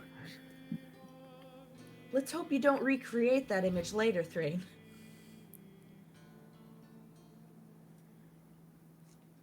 You're the one who likes to throw in the karmic things, like doing things like that. And he kind of just turns and he points, and he's like, and it made it over that wall somehow. And then just again, for reference, you guys are standing maybe 10 or so feet away from the wall, and this wall is 15 feet tall.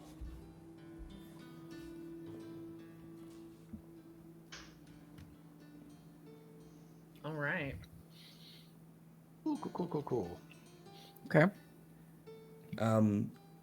We did a small hunting party, and we went looking when the attacks first started, and we weren't able to find much. The prints, we end up losing them into the woods slightly to the northwest of here.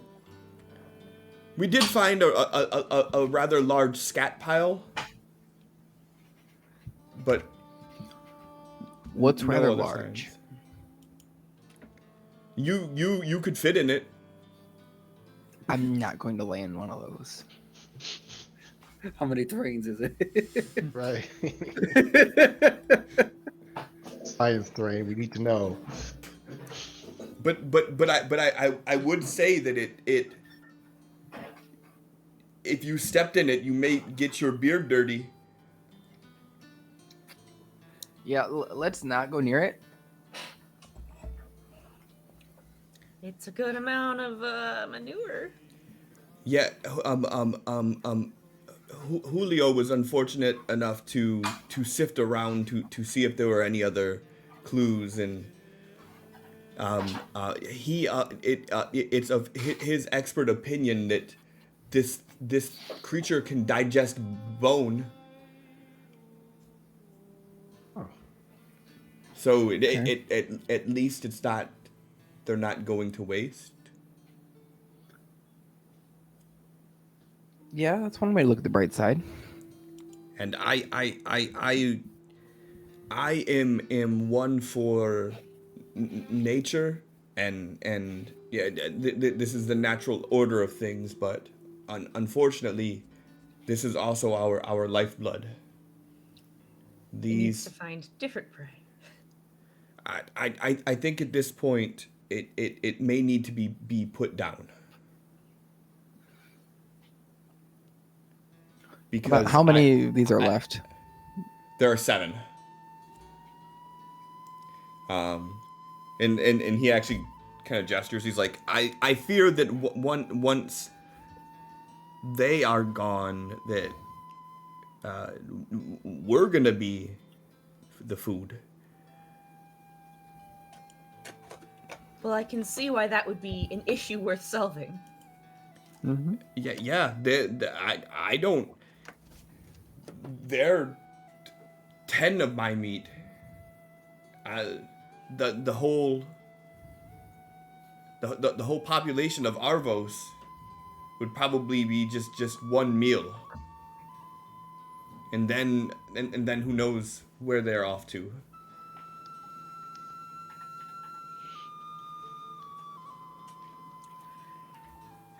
Well, I suppose what we can do from here would be to spend the evening watching, keeping guard, to see if we can visualize this thing and enter combat if necessary to stop this from happening. Yeah, and it would be appreciated, and I can also draw you a crude map of where we lost the trail of this. It would be my preference that if you have to fight it, that it's not within the city. Definitely not within the walls here, because I fear that the remaining of the We don't wanna lose Arvos might be anyone. collateral damage.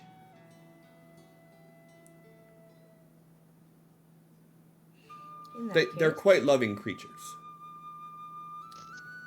yes.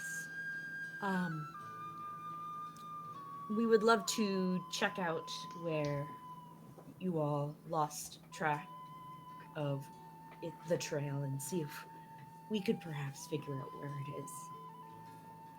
Yeah, I'd be happy to show you where it is. I'll draw up a map.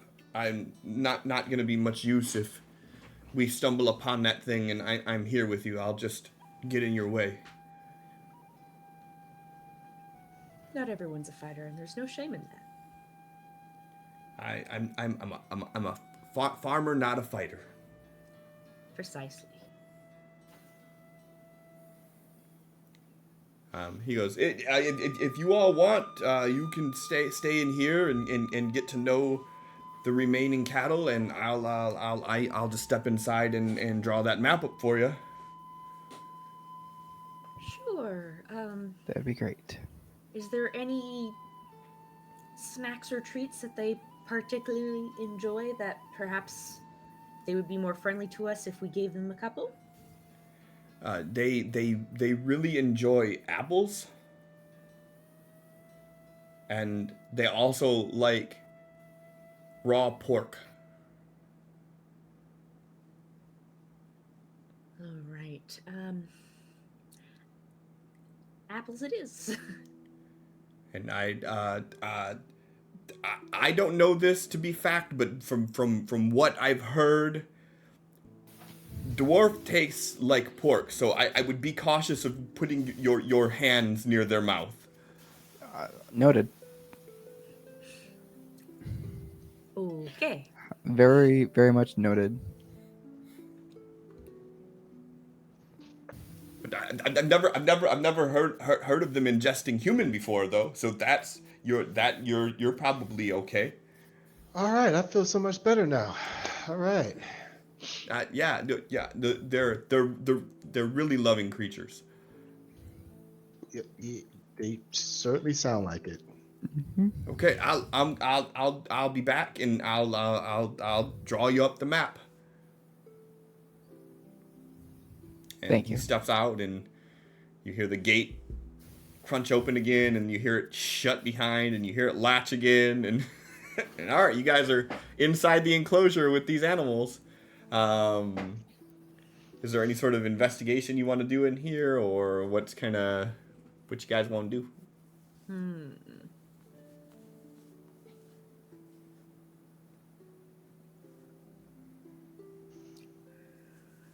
I.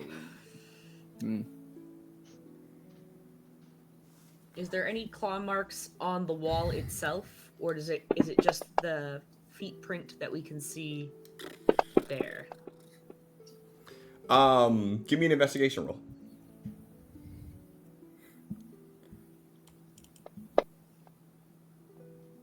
Eh. From where you're standing at, like looking at the wall, you don't see any markings on it or anything like that. From Bessie, you could tell this thing swooped in, grabbed this Massive bison, beast and then left. swooped out. Yep. It's incredible that it's able to clear this wall with ease. How big is this area? The enclosure that you're in, Mm-hmm. it's probably about maybe like 100 feet by 60 feet. Minding keeping away from walking directly towards one of them. I'm gonna walk around the perimeter, see if I see any more prints, Sure. paw prints, and stains. Yeah. Give me an investigation roll. Or if there's something other skill that you think would be appropriate.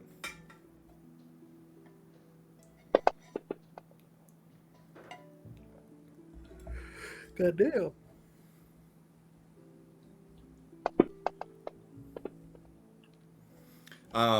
So you can see two other areas that you come across where there have been prints. And best to your deduction, it's from previous attacks because they're a little bit more smoothed out, like they've been weather worn. And you do find in one of them that there is an area where it is a large stain of blood as well. But it seems like it's been rain washed away a little bit. Okay. And one of them is more like towards the central location, and another one was by the wall, but it was like on the opposite side. You don't deduce any sort of pattern of like where it's coming from other than it's clearing the wall and it's leaving. So, how far in is the one that I can see that's furthest away from the wall? That makes Probably sense. about 30 or so feet from the wall. And if you're looking around that area, you can see you could see the prints coming from about 10-15 feet from the wall and moving forward. And you would notice that the gant of the prints are much further away from one another in like the middle of this trek. So you would get the impression that it like landed and then ran at this. You can see where that stain was, that there are some like scars in the ground, like something put up a fight. And you can see drag marks that head back towards the wall. So Okay. best to your deduction on this is this thing is clearing the wall, grabbing these things, and then heading out with them in tow. Okay. But it does appear to be coming from the wall and then taking it back over the wall. So you don't get any indication that it's like something flying down and just landing and then taking it back up. Yeah. It can only jump about over the wall and then about 10 feet and ish. Yep. I'll relay that to everybody else. So it doesn't seem like it's flying, but clearly has a good jump. Yeah.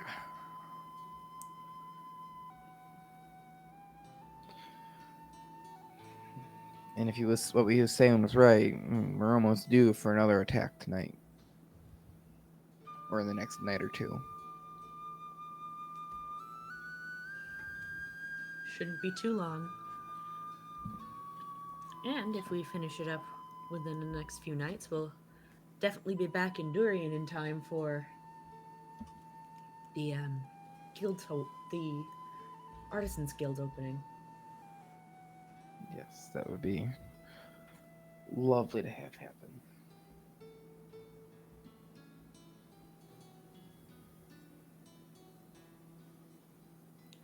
Any other investigation or anything that you guys want to do inside here? Anybody Oh, what time is it? tempted Okay. to go make friends with the animals? Oh yeah.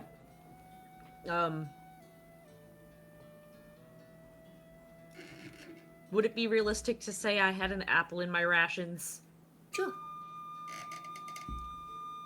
Great. So now we'll take out an apple and look around, try to cut it into 7 even pieces. They're probably not even. Oh, you're just gonna give them a little apple slice? Well, I mean, they more than likely don't have 7 apples on them. You gotta Is give there an all apple of tree them. in here? There's not an apple tree in here, no. The farmland is pretty well cleared. Like, there's not a lot in here other than on the far end where the animals are at right now, there's this large water trough. And then scat piles scattered about a little bit, but yeah. Sure. Megan, go ahead and give me an animal handling roll with advantage.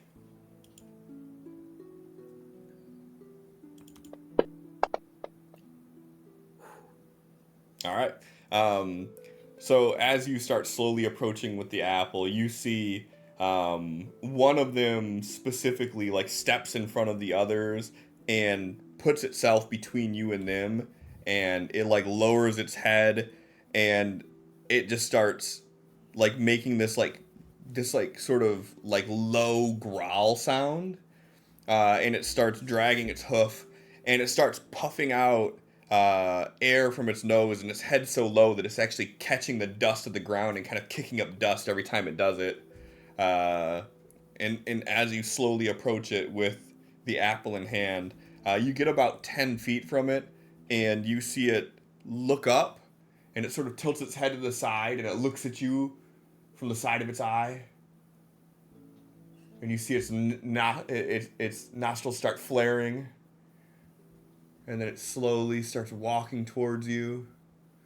And it's sniffing around towards your hand, and it's like laser focused on the apple. Easy, girl. Easy. Just open palm, like offering it up to it, trying to keep the fingers away from any form of nipping. Okay. Like you would feed a horse. Yeah. To its credit, it's extraordinarily gentle at taking the apple slice out of your hand. Like, it's like... It's Squidward nibbles it. Yeah. And as it does, it sort of lets out this, like, the best that you could describe as, like, a purr noise. And it, like, begins sniffing your hand where the apple piece was. Oh, that's all you get, I'm sorry. And then Nell's going to look toward another one and start trying to make their way over and try to offer the apple slice to the next one. Yeah, you see a few of them sort of a little hesitant and like walking away from you slightly, but you catch a glance of the other 5, not the one walking away, but the other 5 that's there, and they're sort of looking towards the big one that was by you, Arabella, and like they seem to be looking towards her for like guidance or like okay.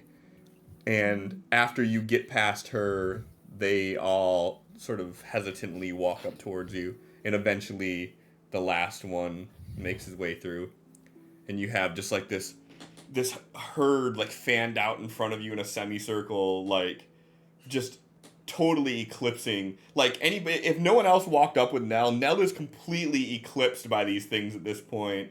And Arabella's like here looking back at you guys. Nell's on the other side, and then there's like this small fan out on the other side, and Nell is just gone from your sight at the moment. I'm one with the herd.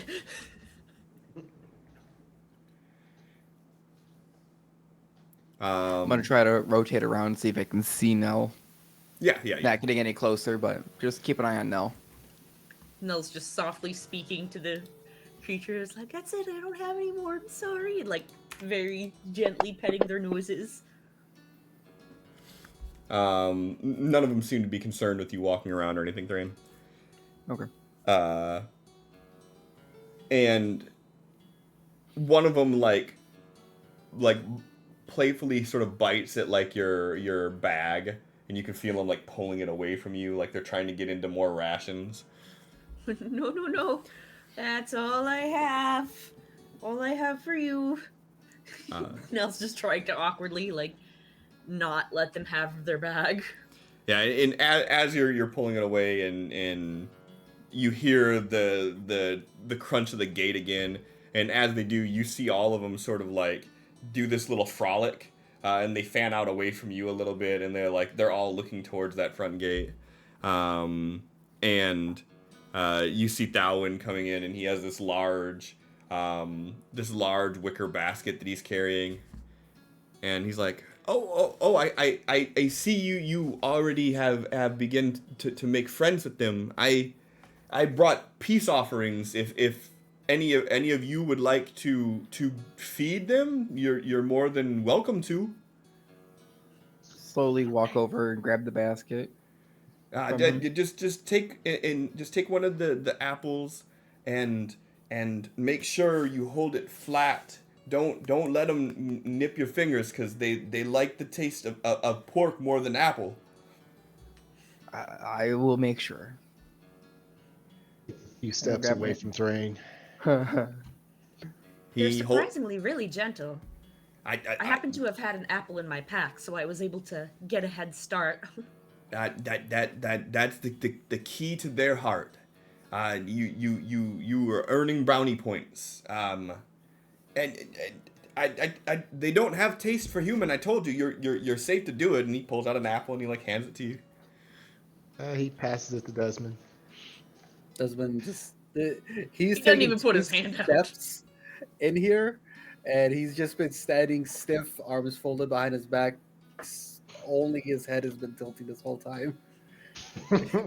He holds the apple out to you. He's like, you probably want to take off the glove though. We call Milton Four Fingers for a reason. The glove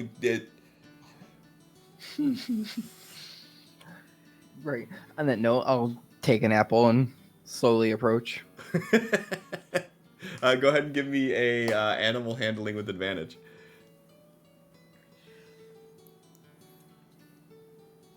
Actually, click advantage before I do this.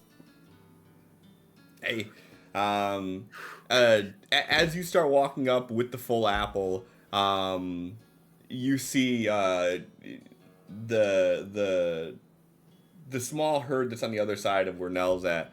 You see them sort of, they do this little frolic a little bit where they kind of like kick off their back legs and their front legs go up, and they do like a little hop.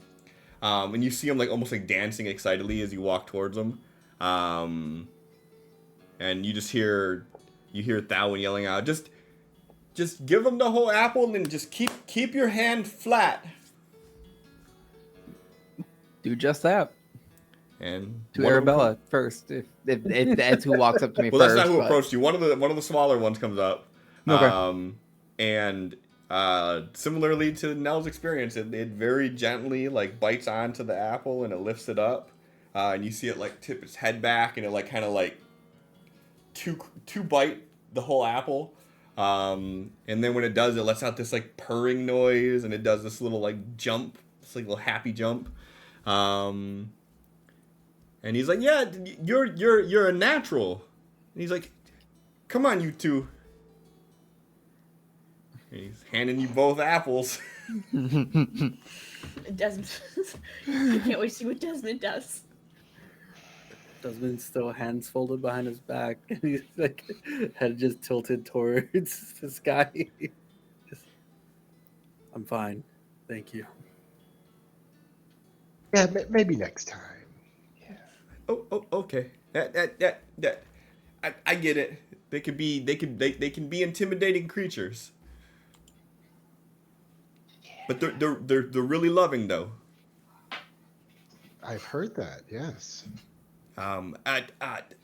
Anyways, oh yes, I drew this map out for you. I do fancy myself quite the cartographer, so it should lead you to where you need to go to where we lost its trail at least, and maybe you all are better at tracking than us, but are there any supplies or anything that I can help you with before you head out? We should have all that we need. Thank you very much for the map. He reaches in his basket and he like hands you an apple, and he's like, Yeah, Nell will definitely give each Auric a full apple now. Oh, okay. He was actually offering you to like repay you for the one you used. Oh. They just immediately pick it up and like, oh, and then they like walk over and they feed another. Thrain will help you feed the rest of them. Yeah, and these things are all very happy and like they like dance around. And once they get used to you being there, they're like playing, and you see them like chasing after one another. From Roderick Very and Desmond's cute. point of view, not seeing this shit is probably terrifying. Seeing these things running after each other because the noises they make are very like primal and guttural. I can only think of the fucking Star Horse moan. every time you say that they purr, but oh. Oh no. No, their purr is more like a ooh. It's just like a vibration sound that's like really deep and baritone-y. But they only do it like after they get the apple, so it's like it's a very distinct noise. But yeah, Sounds like me getting a back rub. yeah, exactly. Purring like a Megan getting a back rub. That's what it sounds like. So yeah, you all are free to stay there and frolic with the creatures as long as you like. You don't get any impression that Thalwyn is like gonna rush you out of here. He's kind of enjoying watching you guys playing around. It's like you should have seen my blue ribbon Talamor. He was 15, and he was beautiful. He was the second one that was taken. I'm sorry he- that you've lost so many of your beloved creatures. Thank you. The good news is I still have these 7. And Arabella is going to be 2 soon. So she's almost of breeding age, and soon we will have another litter, and we will continue growing our numbers. She's only 2? Yeah. Nell turns and looks at the giant creature again and then looks back in disbelief. Dalaran here is just 6 months. And how And it tall was- is Dollar? About 7 feet tall. Just shaking her head. Can't imagine how large the adults are. They're slightly bigger than Arabella. Maybe 10 feet tall. But they typically have litters of 3. And unfortunately, the mother typically does not survive the process.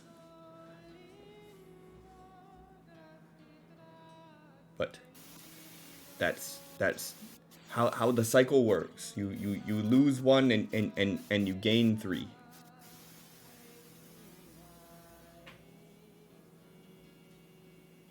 All right. Well, boys, you ready to go see if we can track down this creature? Let's go hunting. Sounds like fun.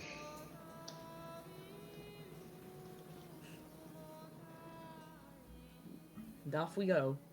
All right. So he lets you back out. The map he gave you, he nat 20'd on his map. This is a fucking expertly crafted map that he handed you. Like every fine detail. Like there's a stick on the ground, and he drew that in the map for some reason to let you know that there was that stick there. He's just some sort of an art savant, and he's got like all the finer details down. Mm-hmm. This is his hobby. He never gets to show off. He's like, finally, Thalwyn, they're gonna see your brilliance. You see, raising the orcs is the family business. What Thalwyn really wanted to do when he grew up was to be a cartographer. Uh-huh. It's true. So yeah, the map that he gives you, basically it points you off into the northwest of Avos, and you start getting into the really tall thickets of the Towering Wilds, and this area is very brushy, and the brush here is like very thorny, thick vined brush, and it's extremely difficult to navigate through this area. Who is going to be taking point on navigating? This is not Nell's specialty. They do not know how to track things. They know how to fight things. I can try for now. Okay. Does anybody want to try to support Thrain? I can try.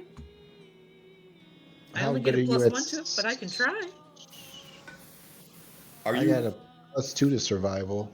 There you go. are you proficient in it? Yes. Okay. Are you proficient in it now? Okay. Yeah. Then Roderick, go ahead. Do your assist roll. Do you Okay. see that 20 We got switch? fucking baited. Uh-huh. It like stood there for a second. It waved, and then it was like, "I'm gonna head out." Oh, Yeah. Thrain, no worries. Go ahead and give me a survival roll with advantage due to that expert map that you have. All right. Take it.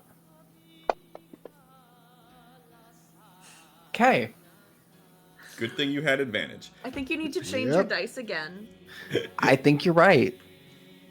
The dice have not been hot today. So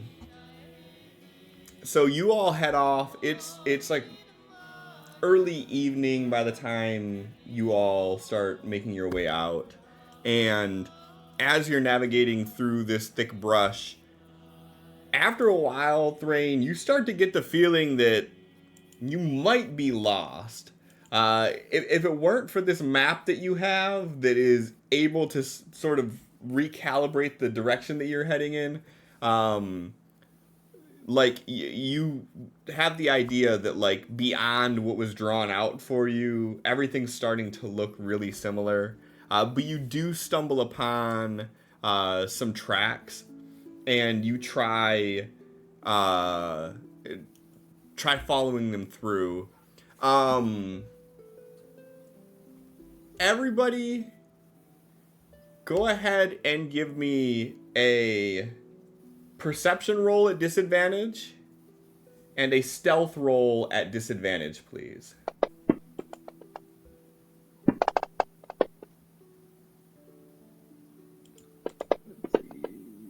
Perception. And then disadvantage you said at stealth, Yep, both of them at disadvantage. Yep. which I also get disadvantage on naturally. Yeah, so you're not going to get double disadvantage, I don't think. What is the 4? The 4 is Because I am my race. Oh, okay. I also am get my that race. 4 with performance, I believe. Stealth and performance. It's that privilege for being an elf. Right. No, that comes from my shadow side, baby. That's all on you. It's that privilege for being an elf.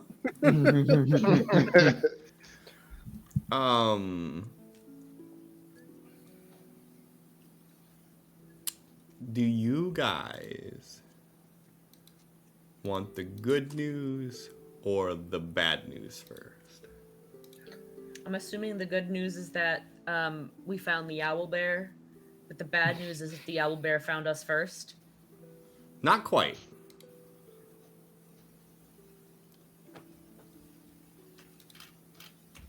All right, let's go for it. Let's give us the good news. Okay. The good news is that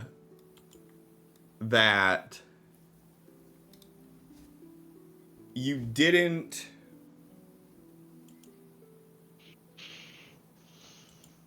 get caught by this thing by surprise. Bad news is it also heard you coming. So as you all are making your way through the brush, and Thrain doing his best to navigate the thicket, you see this opening, and at this point it is basically nightfall, and you pull back some of the thicket and see this clearing, and standing in the middle of this clearing is this giant dire bear. Oh, It's standing about 10, maybe 11 feet tall on all fours, and as you pull back the brush and notice it, it appears to be drinking out of a pond. And as you pull the brush back and you notice it, you see it stop drinking. Its head slowly turns up and you see all the hair on its back rise. Everybody go ahead and roll me initiative, please. Wow. Boom. All right. I'll take it. both get him, ends of the Thrain. spectrum. Um, I'll get some. is there a water map where since I have time. we should be looking at, or Yep. not yet? Yep. I am bringing you all to it right now. Okay. I just wanted to make sure it wasn't something I missed. Just by not looking at the chat. What's your guys' marching order? Thrain's leading. Yeah, I'm paying attention, at least. I'm either third or I mean- last. I feel like we should have a shield on either side, so I guess now we'll take up the rear. Okay. Desmond second then. Okay.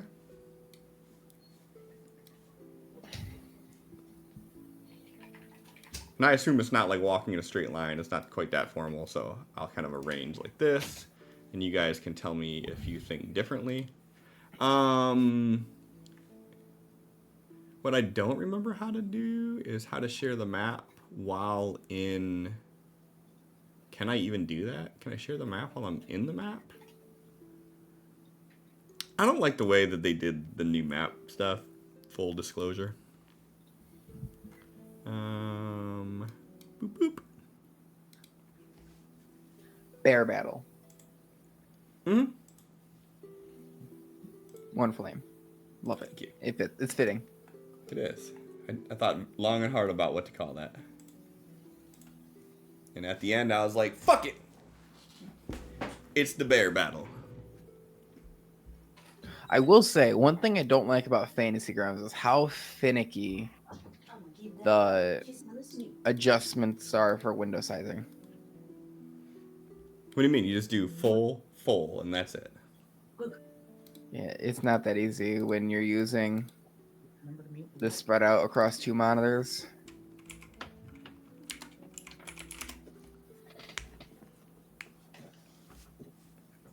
All right. So good news is you don't get caught off guard getting by ganked. this.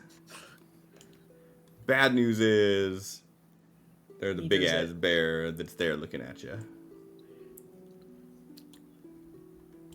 Could be worse. Could be a dire owl bear.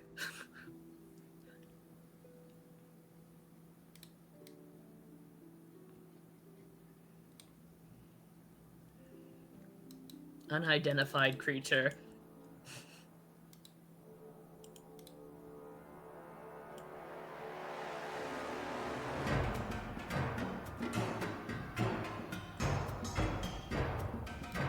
It's not nearly as scary as I thought it was gonna be. Very whimsical. So cool. All right. Thrain, you see this bear slowly lift its head up. You see its fur stand on edge, and it turns and it looks at you over its shoulder, and you hear it just growl. Okay.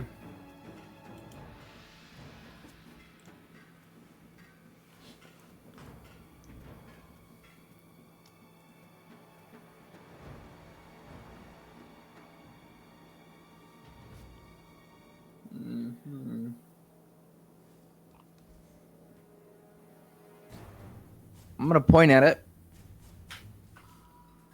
Move this over here. This is being annoying. How it's working. Actually, change that a second. And Bane. It fails its save. There you go.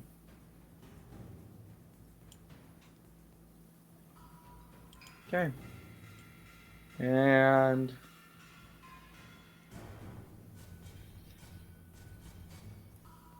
yeah,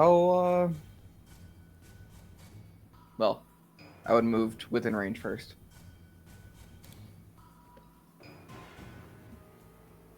And then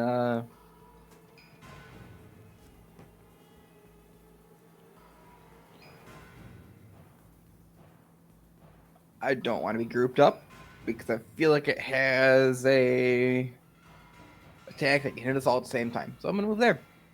Probably some form of a sweep action. Yeah, it's a thought. Okay. That'll be my turn. All right.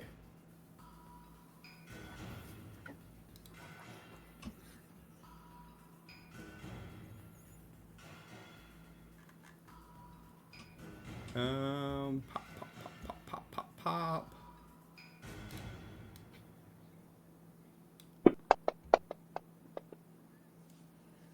All right. The bear slowly turns around and it stands up on its hind legs. And as it does, you see this bear that is now 20 feet tall standing there next to you.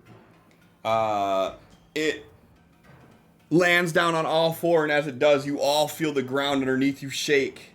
And this thing takes off running in this direction. Oh god. And then you see it jump into the air about 20 feet. And it lands right here. Everybody in this circle, can I have you make either a strength or a dexterity save at your convenience, DC 16? Is this classified as an attack? I would say so. Okay, so then I'd like to use my reaction to use my paladin fighting style so that I can impose disadvantage on it attacking my friends. Sure. Or if that was that a saving throw that it made, or is it just a decision because they had a minus D4 to any saving throw, It did not make any saving throws, no. or attack rolls? It hasn't made an attack roll yet. Perfect. I'm Okay. not liking those numbers. The three Nellie's of too busy you, focusing on protecting the friends. the three of you are knocked 5 feet away from where you were. You are all prone.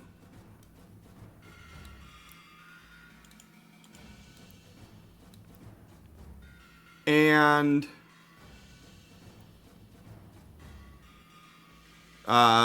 you each take. Oh no, there's no attack roll on this one. Okay, never mind then. It's because it's the saves. So you pass the save or you don't. It's not an attack roll on his turn though. And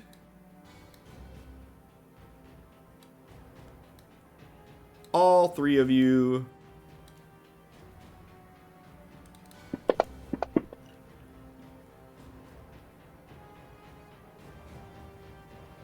Oh shit! Well, No. I'm dead. That wasn't supposed to do that. You're supposed to take the damage before you get the prone. It should not be all criticals. Hold on, that's my bad. That's an order of operations fail. Let's just do this regular. Was the 66 plus 8 that just it? Because that's all it did was the 32. Yeah, 66 it plus didn't 8 's do any 32. crits. Well, no. It just put them in critical condition. Yeah, it didn't do any crits. That's how much damage we took. I don't know what you thought was going to happen doing 66 No, plus 8. no. That's my bad how it's doing it. It is combining 2 damage rolls in one. It's supposed to be just 3d6 plus 4. So hold on. Okay. 3d6. We're all just looking at it like, well, fuck. Okay, 18. I was gonna say, I'll write up a new character. So you take 18 points of bludgeoning damage, and I don't know if I'll ever use one of these again, but you'll have to fix that. 18 points of bludgeoning damage. This thing lands on top of you all, and you're all prone now. Desmond's also no longer unconscious. Correct. For the second there, Desmond, your life flashes before your eyes, and then you blink. I mean, in all due fairness, there was a flying dire bear coming at him. My life would flash before my eyes, too. Yeah. Okay. And as a bonus action, this creature lets out this tremendous roar. Anybody within 30 feet of this. Damn it.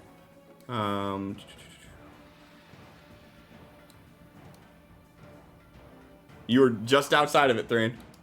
All right. So just the 3 of you.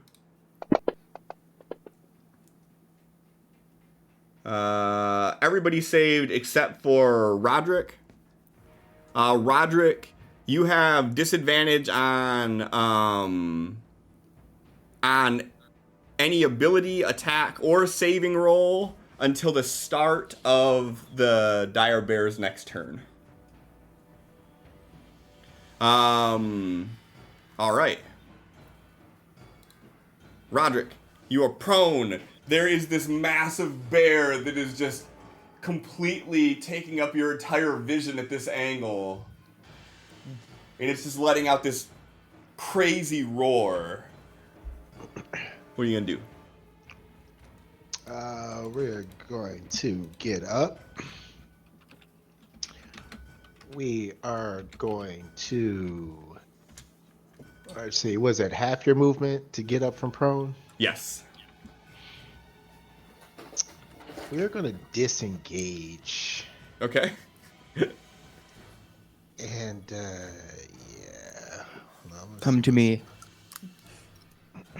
All right. Desmond? And Oh, unless you got a bonus action you can do. I'm sorry. I'm trying to see, is my echo bonus? Yes, I believe it is to Yes. summon it. Okay. So then, yeah, he's going to summon other Roderick. And where do you want him? we'll say, how do I just make a little section and say, hey, I want them like, oh, there we go, like here. Okay. And do you have let me see. You don't have a way of like actually using that, do you? Yeah, whatever. We'll do this for now. Can you ping that one more time? The circle should be still on the map. Nope. Not on my side, at least. So, John. Oh, I got you. You want that? I got you. Okay. So you want them like here? Yeah. If you hit the 3 dots, toggle toolbar, ping mode, those should be the 4th option from the left. Okay. So let's see you do this. Yep. I thought there was a keyboard shortcut to it too, but I can't figure out what it is. Okay. Nell. I stand up. It's time to swing and attack this guy. Pull out the battle axe and go straight to it. Just... Whoa, shit!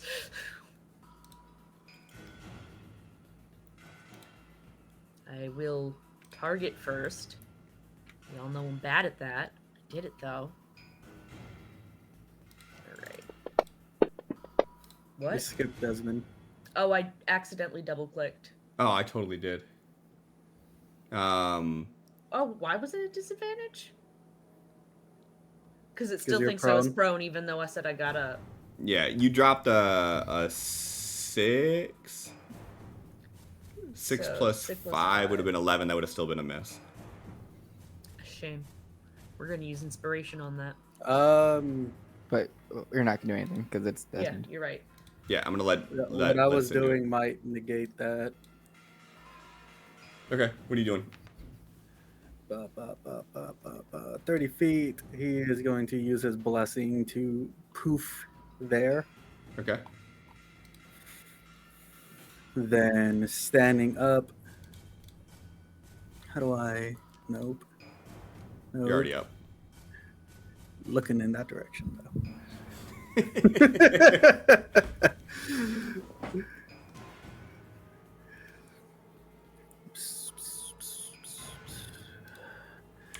He is going to cast a spell at this thing. Desmond casting a spell? I know, it's crazy. It's my one per week. Never mind, he is not.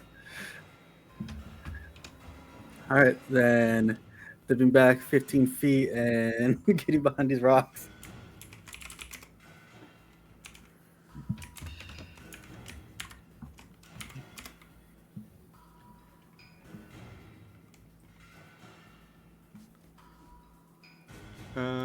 Okay. Yep.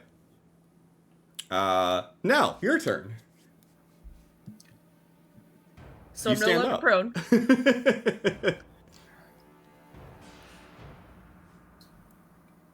We target the bear. Wait, no, I just untargeted. Target bear. And die showing. Fuck. Gonna use that inspiration and do it again. Sure, you can definitely do that. I said I showing. Fuck. You hit it and you make contact with it, but its hide is so thick. You feel your blade begin to break through, and it's just a hair thicker than what you expected. Make sure you hit it hard, boys. It's got thick skin.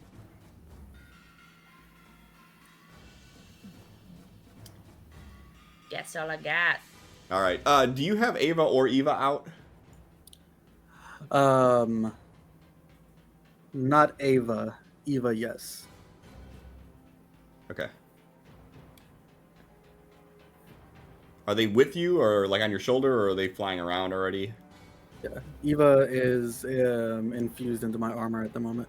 Okay, It doesn't cost an action or anything to summon her. that's fine. I just wanted to make sure I put them where you wanted it. Yep. Okay. All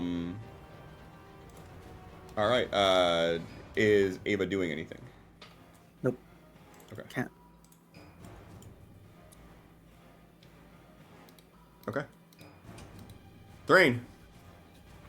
Okay, well, let's try this again. I'm gonna step over here so I'm not shooting through Roger Prime. And I'm gonna point and try to cast Guiding Bolt. Okay. That's a hit. Okay. So that's this. And this.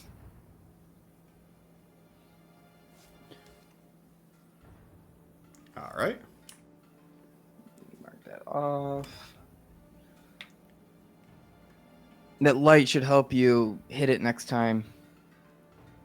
Saying that out loud, no one in particular. Okay. So 10.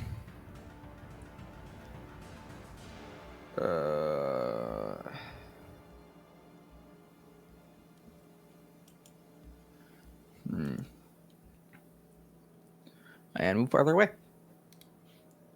It's Okay. scary.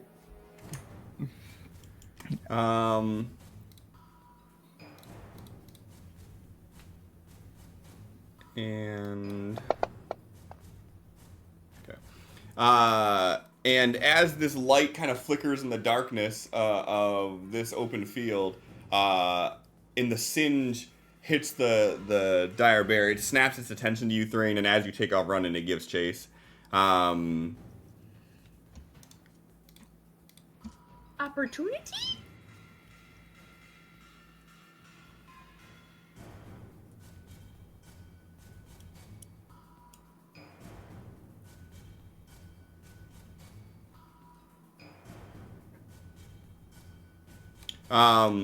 Yeah, so you will get an opportunity attack as this thing takes off running. And I take it. Sure. I keep accidentally double Nope, clicking. that's on Oh, purpose. wait, no. Okay. That was the advantage. Yep, because- so that hits. Yep. Fuck yeah. Gonna pump my divine smite in there as well.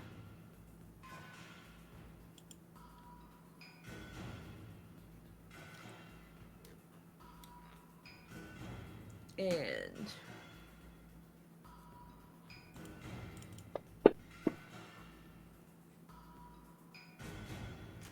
didn't look like it put the divine smite in despite my clicking, because fuck you. Well, it does that first. I think you're supposed to do it before you do damage. I think it just I rolls it did. all together. I put the divine smite in, and then I did it. Well, I see you rolled damage. Oh, it didn't. You Where just does didn't it? roll damage at all yet. It looks like. No, this is... Oop, didn't mean to do that. But no, I did roll damage there. It's the one that's the D8 plus 3. And what's your divine smite supposed to be then? Divine smite is... Extra damage is that it is an additional 2d8. Do you have something you're supposed to roll for that? Because it should give you a buff, if you will. I mean, I pressed the use power button. On the other side, it should see the yeah, effect. the effect button. You should be like click. I just opened up on. I opened your character sheet up. But you click the magnifying glass. There's that little effect button underneath divine smite. Yeah. Click that. Okay. Next time, do that. Well, it doesn't matter now, but I'm gonna remove that from you because you're gonna use it right now. Go ahead and just roll your 2d8s. Yep. All right, extra 5 damage. All right. Got 1, this. 2, 3, 4, 5. Okay, Thanks, so pal. this thing takes off running, and as you smack it, it skids to a stop, and it just spins around and it slashes at you with this giant, massive 5-foot wide paw. With the terrain of a paw. Yeah, it's like 1 thrain long. Halson, no! Halson, stop!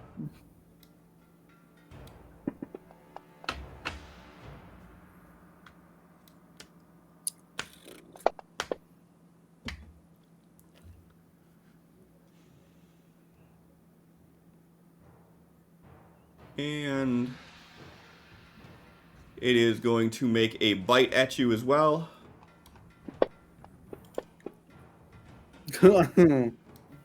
It's gonna eat them. Cliff, I think that you may It's have eating made this them. creature a little too powerful. I didn't, though. It was only a D10 of damage for the first attack. It doesn't do a lot of damage, but it crit on you. Yeah, so you slash at this thing as it's running. It comes to a skid. It immediately spins and hits you with this massive claw. And as you're recoiling from that, it lunges at you with this massive bite. And it bites. You all see it pick Nell up in its mouth.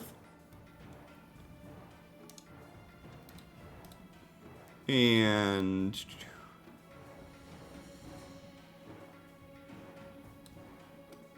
it starts running this way.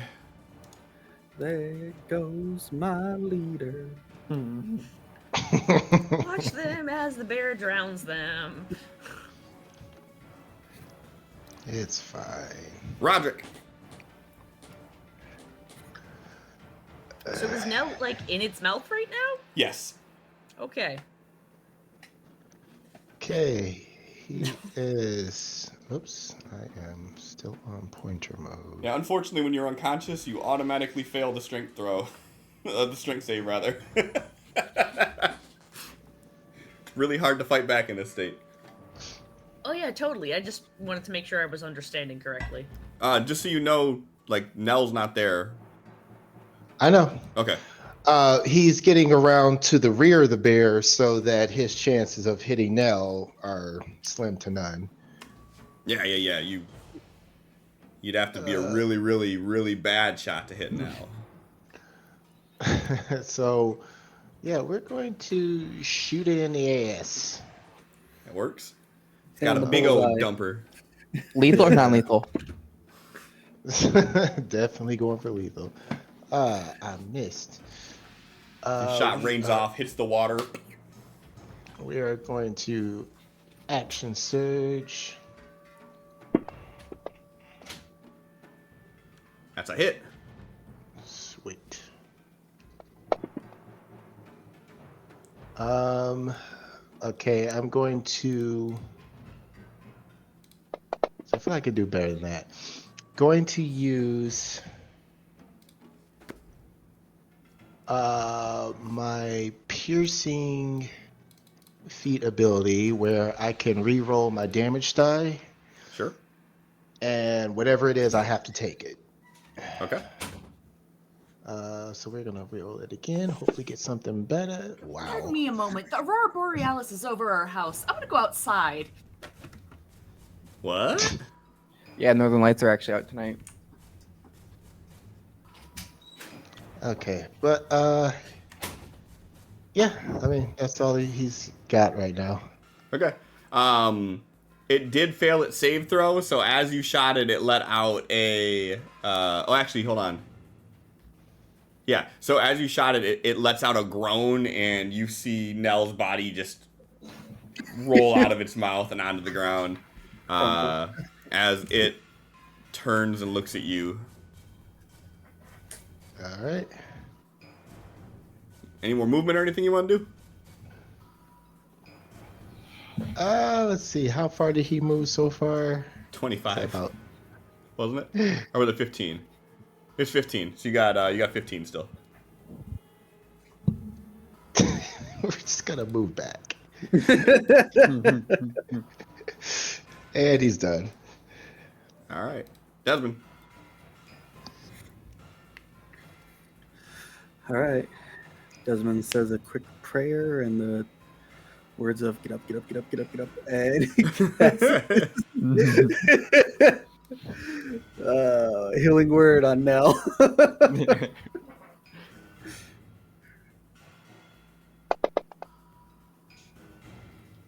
All right. You hear kind of a gasping sound as Nell comes back.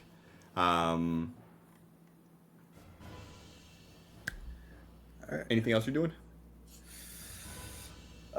Action to get the full effects of a potion, right? Or is it action Yes. and bonus? No. Action, you get the full effect. Bonus action, you just roll. And then action and bonus action to give to someone else full effect. Okay. Is what we decided, right? I don't remember that piece, but sure. I am drinking this potion. What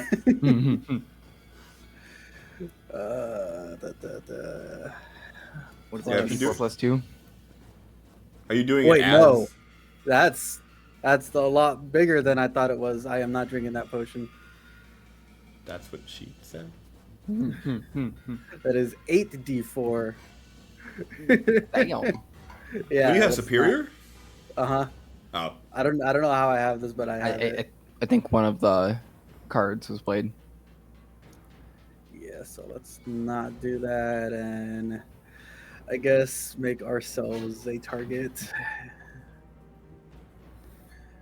This isn't gonna fucking do anything. Firebolt. You see as it hits the fur of this giant creature and singes off of it, but it's still like charging in the direction of Roderick. All right. Not running backwards, but slowly, one step at a time. Okay. All right. And as he's moving back, like the armor that's strapping around his arm starts to shimmer and fold in on itself, and wings come off of him. Then Eva flies from him and is going to stay where Desmond starts backing up. So, like right above those rocks still. Oh, okay. And what's Eva doing? Nothing this round. Okay. Just putting her in position. That's Okay. Eva 2, by the way, not Eva 1. And they're not, My bad. and I don't think they're prone. I Eva mean- is not prone. I mean, their body shape, if they're flying, is kind of like a prone, if you think about it. All right, and while we wait for Megan to return, give me 1 second. I'm gonna go get a drink. So like, be back at like 57. As well, we'll be right back. All right. Break.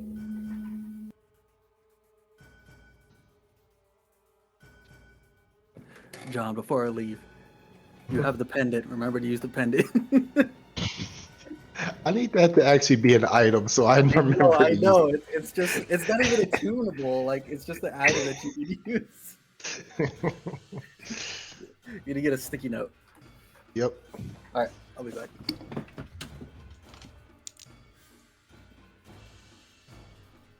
Everyone went on break because it Understandable. was a good time anyway. I mean, I was dead, so Not anymore. Roderick shot it in the ass. It let out a roar. It dropped you, and then Desmond healed Nell enough to get her up. that's good. There is no Aurora Borealis in Westland, let me tell you. Sorry, man. There's some crackhead named Aurora, but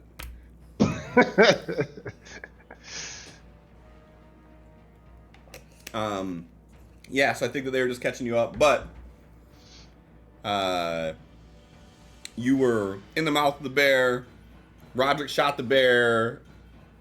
It groaned from the pain, dropped you, and then Desmond healed you enough to bring you back.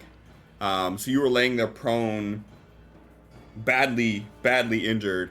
The bear has since turned its attention away from you, and it's essentially starting to make charge towards Roderick.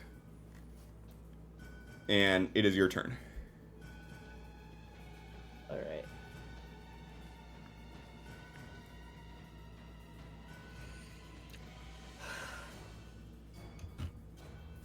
Okay.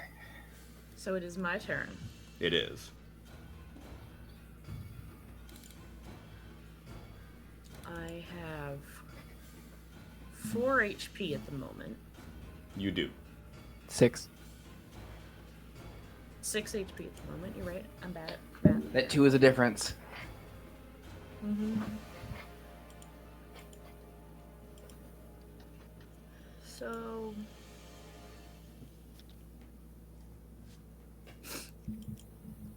going to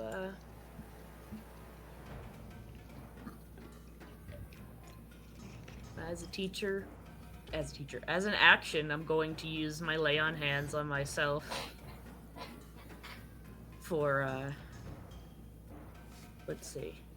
We're level 4 now, so I'll do 15. Okay.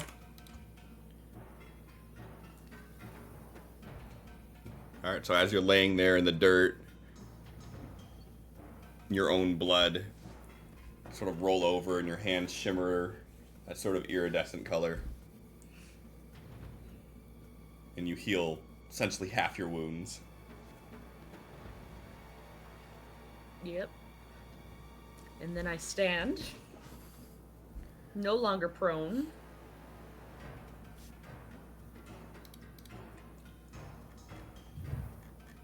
And that'll be it for my turn.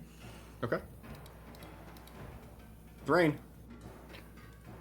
So I can cast a cantrip and a spell at the same turn, right? Yes. Okay. As long Right. as one of them is a bonus action. Yes. Yeah. Okay. So I'm going to not what I wanted. Right here, a floating hammer is going to appear. Intricately crafted floating hammer as I cast spiritual weapon.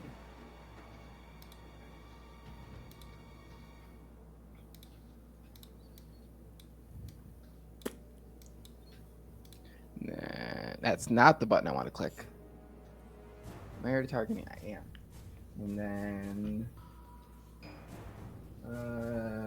when you cast, I can make an attack. So it's going to swing. Miss. Okay. Yeah. Then The hammer comes in, it forms, it swings, it hits the bear, and you just see, like, it impacts the muscle and just comes to a dead stop as this bear is sprinting.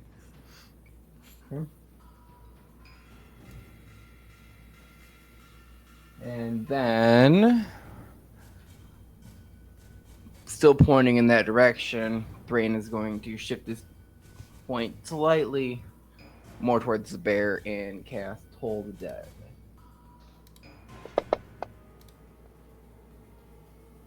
It fails its save. Hold on, how did it... Because that's a -3 due to being baned. That's fucking great. So, it really, really failed. And it's taken damage, so it takes 1d12 necrotic. Alright. Okay. And as it gets hit by this, you see it like kind of like groan and it like paws at your weapon, and as it hits it, you see your weapon sort of tumble in space a little bit as it pushes a little bit further away from it. Mhm. And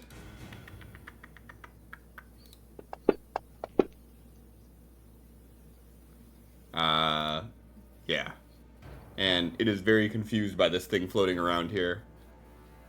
And then it just gets hit by a loud bell sound from the Toll the Dead.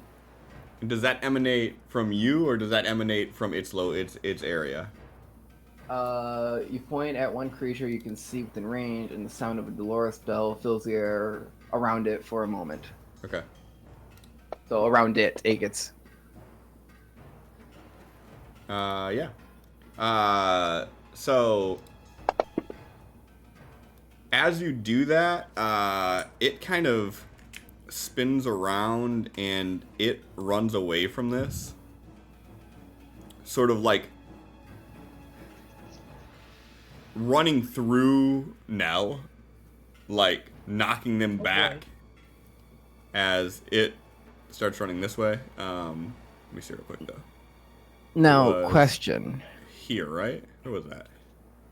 It was I cast right next to it, at the bottom left of it. It was where I cast it. Here? My spiritual weapon was at the bottom left square of it, right next to it. So its bottom left square, it would be here. That is its bottom left square. Unless you mean like this. That just like Okay. And does my spiritual weapon get an attack of opportunity? I do not think spiritual weapon gets an attack of opportunity. But you know who does? You do. Yourself. Let me see real quick though before that.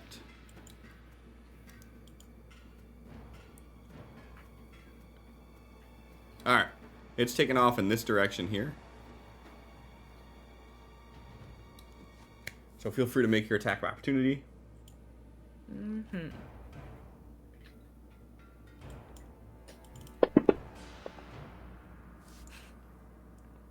It continues its run. Listen, I was just dead. You're fine. And it kind of moves away. And it kind of like stops and it looks around at that. And you see it stand up on its hind legs again. And it lets out this like kind of groan. And then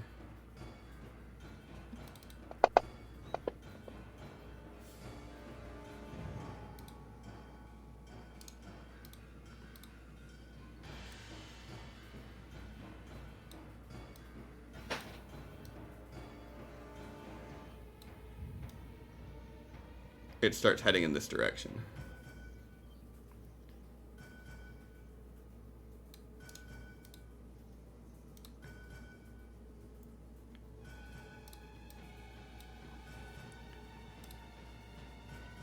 Roderick.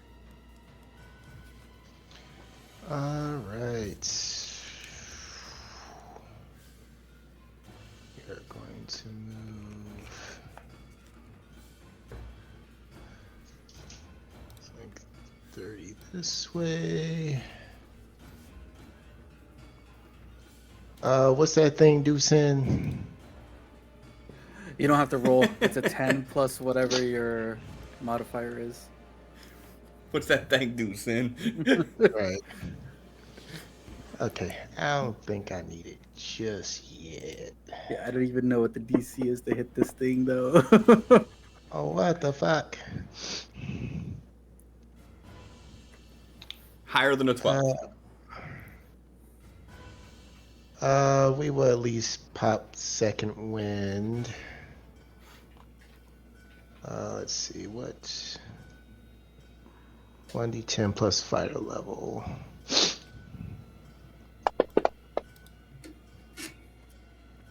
Wow. So at least get 6 HP back. Yep, that works. Alright, that's his turn.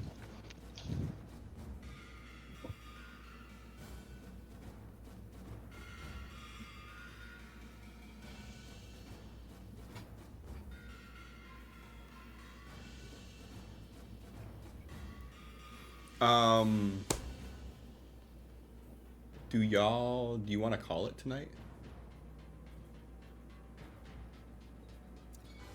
I think I can That's- finish the combat. Okay. If not, let me know.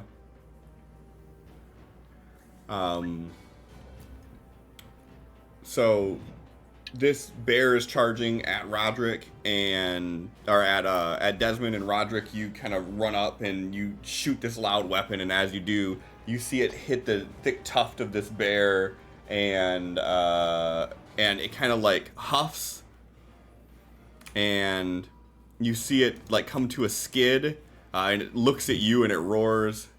Yeah. Anything else to do on your turn? Nope. Desmond, you see this bear charging at you, and it just skids to a stop, like 10 feet in front of you.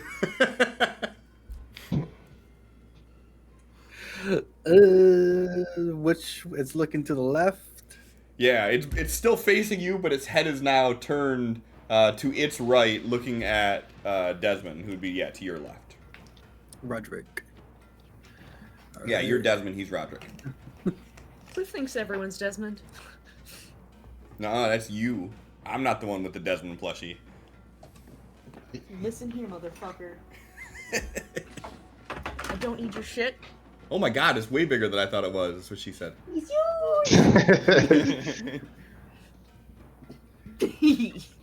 That's like the actual size of Sin. Oh, he's gonna fucking kill you. Alright. With that, okay. As Desmond's running by there, he's going to, like, perch Eva onto his arm. Then Eva starts folding around his wrist and makes, like, a pseudo gem gauntlet. And for Desmond's actions and Eva's actions, they are both going to attack. So Desmond starts casting his firebolt. Then just above it, Eva's mouth and head form, and they both shoot simultaneously at this thing.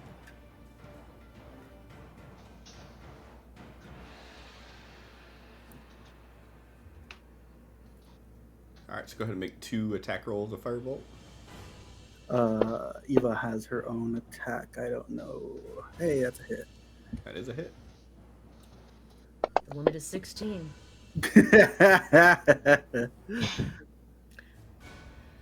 Fuck. That's accurate. In the words of our dear friend Tyler, D10s are fake. Range weapon attack. Okay, so that would be that again. Hey, Hey, at least fucking Eva could do something. So 1d4 plus proficiency bonus. That would be 1d4 plus 3? No, plus 2. So 2d4 plus 2. I have an attack that does that, so I'm gonna use that. Sure.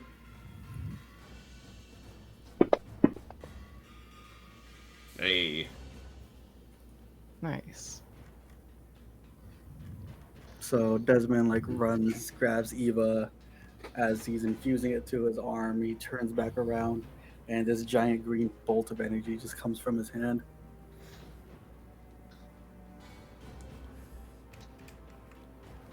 All right. Nell. All right.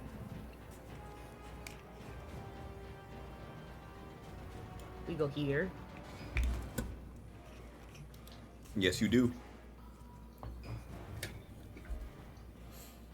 And then... Now gotta smack it. Fuck that bear.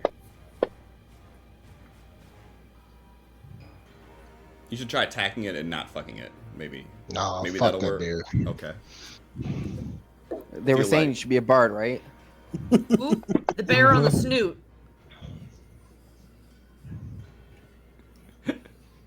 Okay, apparently it's not the words. We're just rolling fours tonight.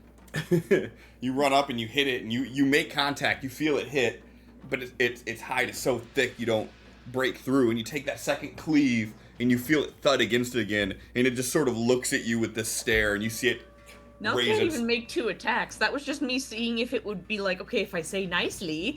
Oh, Yeah, I was gonna say, how did you get 2? I didn't. Megan just said it because I was like, I said. all right. Any bonus action? I don't even think Nell has any bonus actions. Okay. Thrain. All right. It's up to So- you. Eva's not there, right? Eva In that is square? on Sin. No, Eva's on same square as me. Cool. Just making sure. Eva is currently my gauntlet.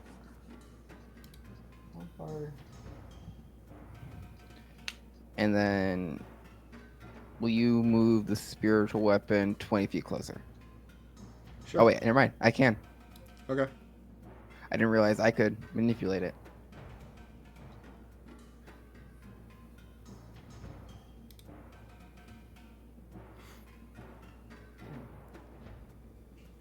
And then, how far am I? 45. You're like 1.5 dwarf movements away.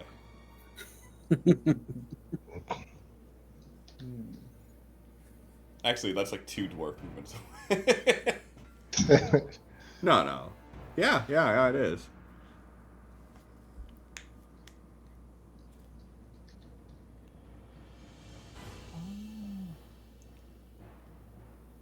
I'm gonna try something. I like it. No, I'm not. I don't like it. Do it. Do it. See, I would if I was 30 feet away.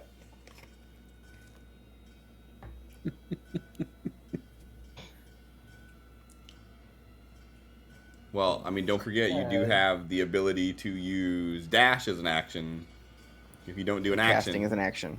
I'm doing an action. I'm just not gonna do that action. Oh, okay. Instead, I'm gonna point at it with this, and more bells.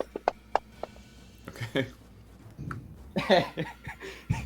Bing bong. Ding dong, motherfucker! It does not know where these bells are coming from. It does not. I fucking hate you. I hate saving throw attacks so much.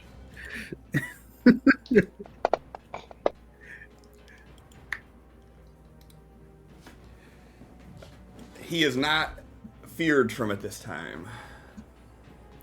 Doesn't So need he to like confirm looks crit. around at where the sound is coming from, and he just snarls in rage as he looks dead at Nell. Dead at Nell and Nell at dead. Get a big old claw attack. And now you put your shield up just in time as you feel this massive paw hit you, and it might as well have thrown a boulder at you. And as you're recoiling back from that, you see it lunging forward with these giant jaws. Damn it. Nell, can I have bear. a strength saving throw, please? DC 16. Hey, you feel this bear biting down on you, and you feel it tug back, and you feel yourself get lifted for a second, and you manage to pry yourself out of the mouth of this thing, and its mouth is wider than your torso. As you push yourself out, and you hear the snap of its jaw.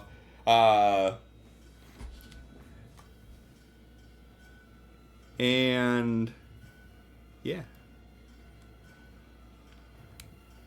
Roderick. Right, we are nowhere near anyone else. Great.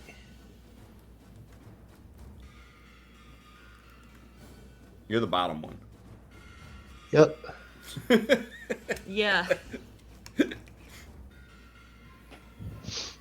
Oh, in fact, no, before we move. Alright. You said it's an automatic hits in. It is an automatic 10. It would be like if you rolled a d20 and it landed on a 10. Hmm. What's your bonus? 6. Because I rolled a 16 and Yep, hit. that's a hit. It's an 8 Yeah. for you, Roger. All right, I I'm don't know gonna use how. it then. But Sure, it's just an 8. go ahead and just roll damage. All right, Hey. I'm gonna keep that this time. Okay. How many times can you re-roll? Anytime I do piercing damage, and bullets are piercing. Anytime you do, you can. Yep, that's what the feat says.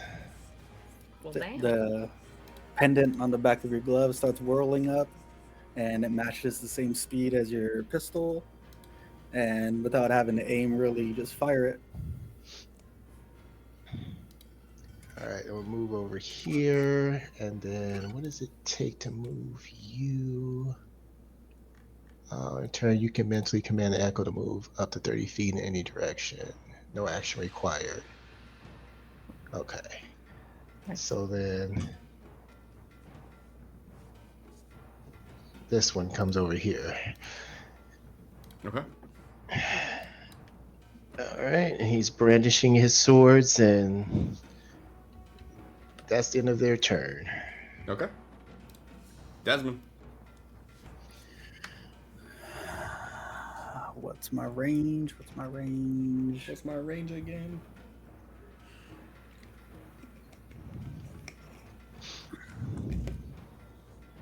120 feet. Hey, Nice. let's keep backing that thing up. Draw him towards me. I'd appreciate it. You got it, buddy. That's have exactly his him. attention. And this time with more passion, he is going to firebolt at the same time that Eva does its attack for a second time. First one. Hey, look at that. Hey, look at that. Second one. Yes. Wow, Yes. I'm doing shit. Look at that. You're doing it, Peter. I think. Let me see. It is force damage if that changes anything. It does not. Okay. It just has a thick hide, so if it's not enough damage to even pierce through, it doesn't even seem to really notice it. Has a damage minimum threshold? It does. That's. Bullshit. I don't It's think bullshit, I've but ever, it's kind of cool. I don't think I've ever heard of that. Not in D&D at least. Yeah, it does. It's not a Savage huge words, number, sure. but onesie twosies aren't enough to phase this fucking thing. That was a 3Z.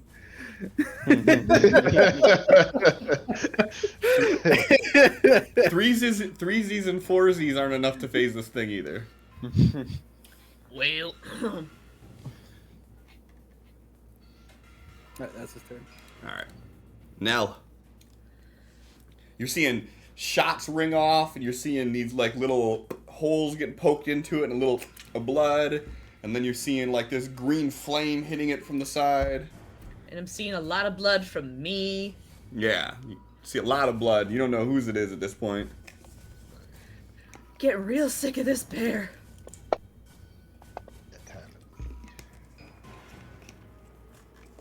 We're gonna divine smite it.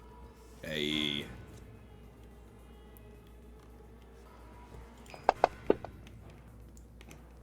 All right, and what's it look like as you strike this thing down? After Nell just says that I'm getting real sick of this bear, a sort of golden glow spreads down their arm into the head of the battle axe as they swing, and it goes in with it. And after the follow through on the swing, the golden glow is gone, so it seems as if the glow went directly into the bear.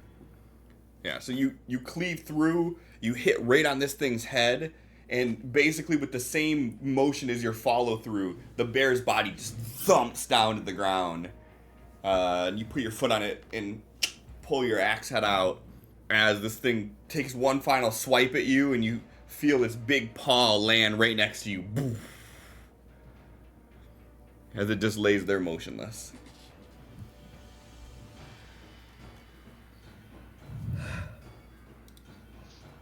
Bear steak tonight? Sure. Bear Never steak tried it tonight. before. But Sounds like a good time to try it, though. everybody, come here. We're gonna sit here for about 10 minutes. Boop. 5 HP. The Rodricks put away their weapons and high fives each other as they walk over. I love it. Totally ignoring grid rules. And Exactly. then we're gonna take 10 minutes. As we all just lay there exhausted and Thrain does more work. And yep, I'm gonna cast Prayer of Healing. But Thrain, you don't even need healing. Why? I'm not healing myself. Healing my friends. They were the ones taking damage. I didn't get hit once. I feel terrible. That's because you went, oh, it's a good thing I have some things that can do more than, like, nothing damage from a distance. I will be over here. I can do a lot more damage up close and personal, but I don't want to be in a group. Everybody go ahead and give me perception roll with advantage. And now the cubs come and nuzzle up next to Uh-huh. their dead mama. Uh-huh. Gonna come make us feel bad. That's No, all right. we I kill got more them too. bullets. Yep, exactly. Perception. Can we keep that roll, or do I need to re-roll? It's What's plus 4 to your that. what's your do you have a bonus to perception? Is better than nature? Yes. What's Yeah, your I have bonus? plus 4. All right, so it's a dirty 20 then. Yeah. Desmond, you're the lucky winner. As you're sitting there and you're waiting for this ritual spell to finish, you notice that off into the edge of the brush, opposite of the water, you see what looks like the wreckage of a cart, and you can see what looks like someone's personal effects kind of scattered about over there. As we're like sitting here doing the prayer shit. Yep. Then Desmond like flicks his wrist and Ava appears and goes and starts flying off, and Desmond looks through her eyes and investigates the shit. Sure. As Ava flies over there, you can see what looks like a courier's cart that is destroyed, and you can see what looks like the remnants of a horse carcass, and hanging from a branch right above where this wreckage is, you see like a messenger bag that's just draping from one of the branches. And as Desmond's sitting there, he says, "It looks like it just attacked the courier. There's a cart, some wreckage, dead horse, and a bag. Let me see what the courier was holding." And I'm gonna have Ava fly up, grab the top of the satchel, and fly it back. Sure. Give me a deck save with her, like a sleight of hand. What? You can just roll d20 plus 2.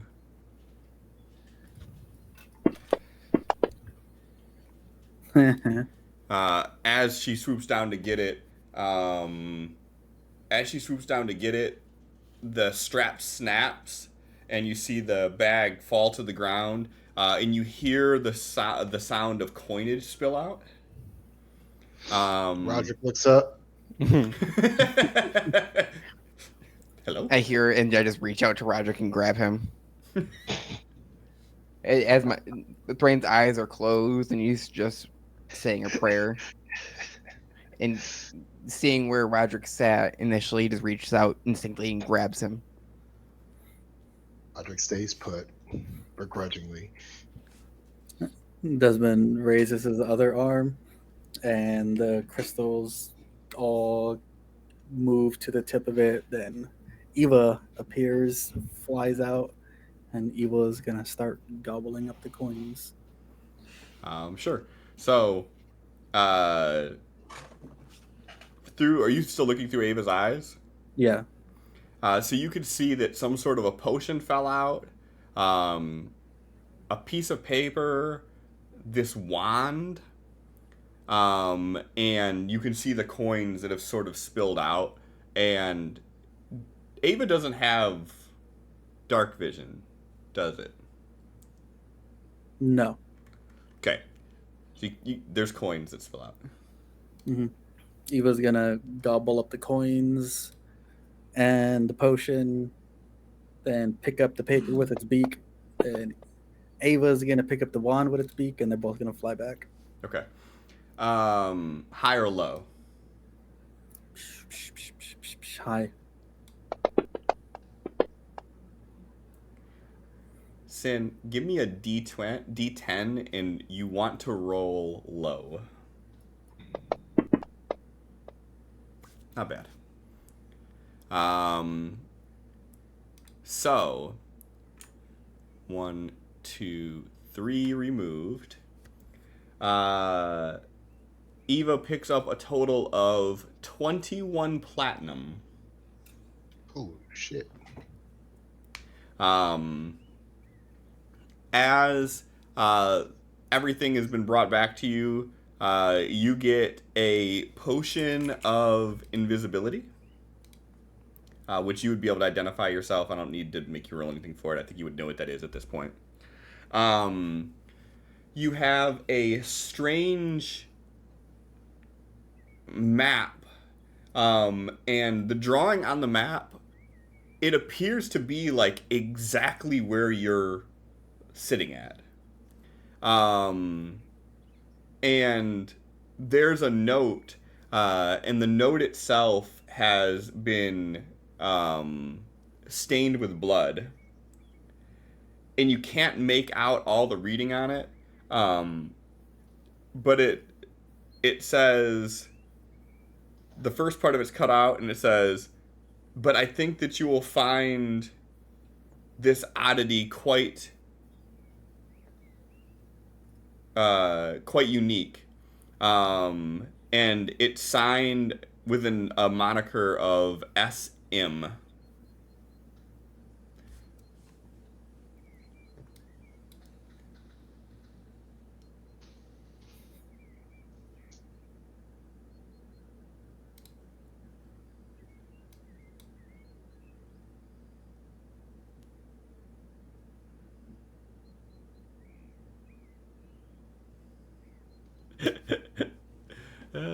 And Mega Mego, thank you for that. One ring to rule them all. You have the Rod of Shifting is what we rolled for that there. So when you activate it, it shifts everything 2 inches to the right. Not everything in the room, not everything within a radius. Everything. So nothing happens.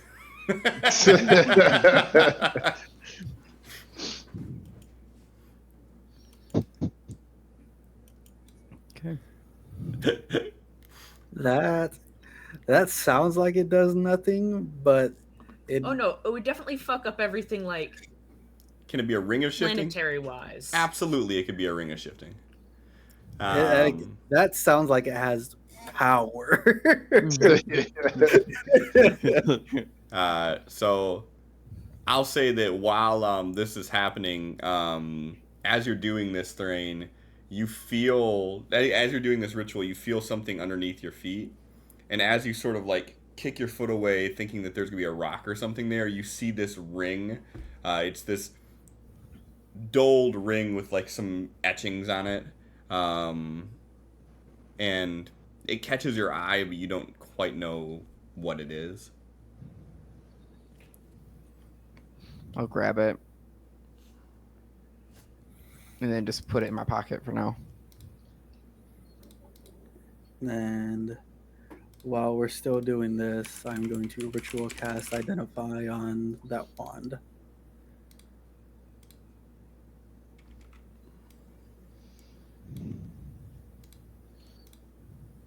So about how long did it take for the birds to do all that? Not long.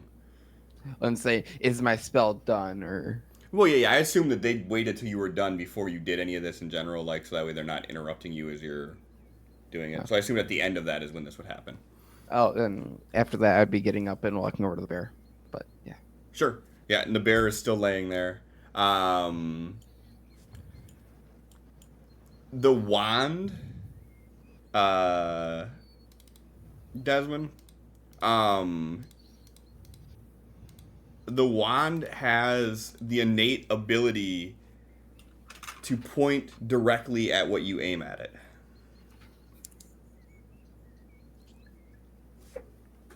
It's amazing. wait, what is it? It's a wand that points at whatever you aim at. It is called the Wand of Pointing at Things. It's just a stick. Good old point and stick. So after doing my whole Identify ritual, is it actually magic? It is a magical item. Okay, I feel like I might be able to work with this into a new weapon for Roderick somehow. Does it point on its own? No. Ah, Whatever I'm sitting here thinking, it points to. like wherever you look at, it points to. I'm thinking Yandu arrow.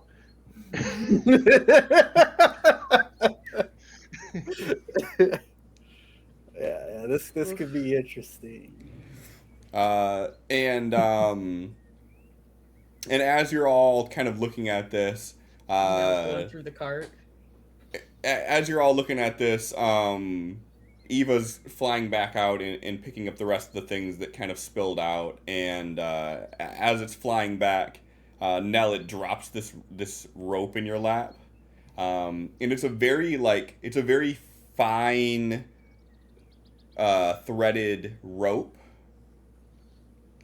My rope did get destroyed last session. There you go. And Session before last. And this rope has what feels like a magical presence to it, and it's very, very finely threaded, very nice looking ornate one. Fascinating. So I don't even have to use detect magic to already know this is magical. You don't know. So in general, you don't have to use detect magic to know if something's magical. Like a lot of things give off aura, you can just tell. Detect magic will tell you what type of magic it is, and for sure if it is. But this one, like, it has an aura to it. I mean,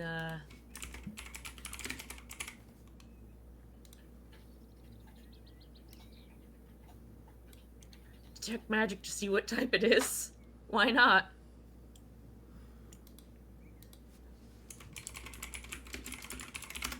And I just added it to your... Do you know what the weight of rope is? Anybody got the weight of rope?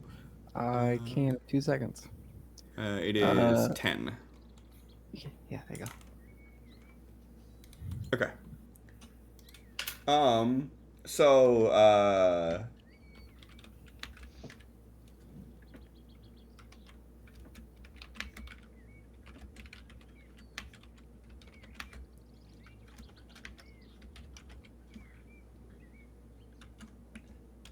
So, this rope, if you do detect magic on it, it would be abjuration.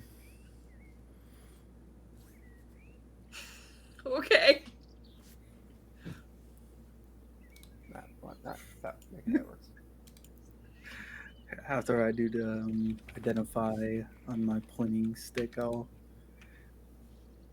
show it to Roderick. And as you point it at Roderick, it lets off like a little glint of light. It kind of starts at your hand and like goes to the tip of it. Does it ever leave the tip of it, or is it just lighting up the tip? No, it's just it goes zoop and it's gone. As soon as you point it, it's like. You can- What did you just cast on me? I had the wand point at you. So this is gonna be a Yes. scope someday, huh? What? The artificer is going to turn this useless magic item of the wand of pointing at things into a scope. Actually, Laser sight. no. It could be a good way to know if you're actually pointing at someone. Is it at someone or something? Something. Fuck. If you like aim and as soon as you hit your target it lights, you're like, that's when you shoot. Nope. If you spin and point it at the rock, as soon as you point it, it's like. Okay. Desmond's gonna like spin, like holding it forward the whole time, focusing on one specific tree, and as he passes the tree, see if it does anything different or if it's just constantly. So Lighting. you're pointing like this, and then you're moving your arm. Yeah. So as you go like this, it goes boop, and then as you move your arm, nothing happens.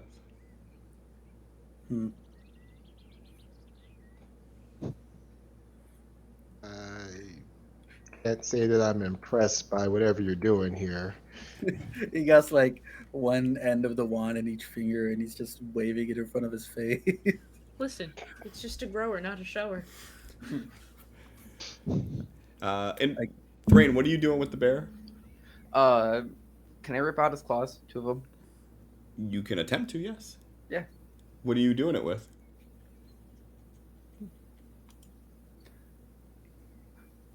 These bare hands. I'm gonna. I mean, I could just take my axe and cut off the whole toe. I'm gonna take my hand axe and try to work at it. Take my time with it. I'm not in no rush to do it. I just want 2 claws. Sure.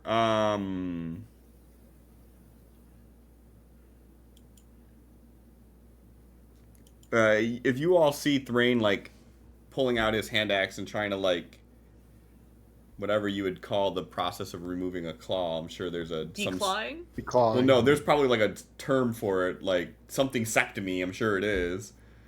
I mean, when you're declawing a cat, what you're doing is technically cutting off the tip of its finger.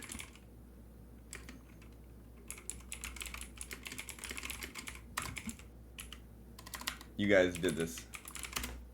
It is called an anisectomy. Sure. And Okay. I honestly don't think you're telling me the truth. Anisectily. Honest Abe. So if you guys see Thrain trying to do this, is anybody gonna help? Or are y'all just gonna be like, yeah, we're gonna let Death Boy do Death Boy things? Nah, I'm pondering. Okay. Nell is Awesome. going to go over to the cart and be investigating, looking to see if there is a human corpse at all, or rather, humanoid corpse.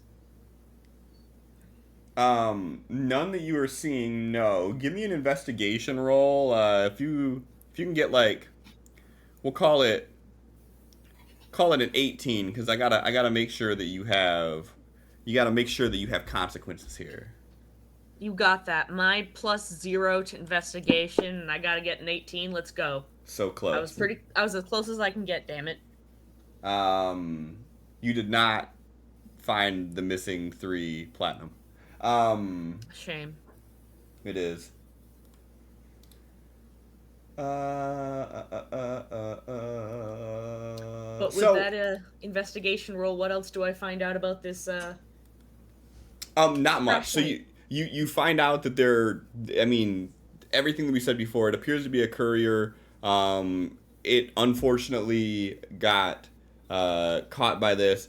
There are no roads near here, so this thing dragged this cart out here. So it probably like grabbed the horse and dragged the horse, and the cart was still attached to it. So this person just went along for a ride, and after it was done with the horse, your assumption is the courier either was next or maybe they managed to get away.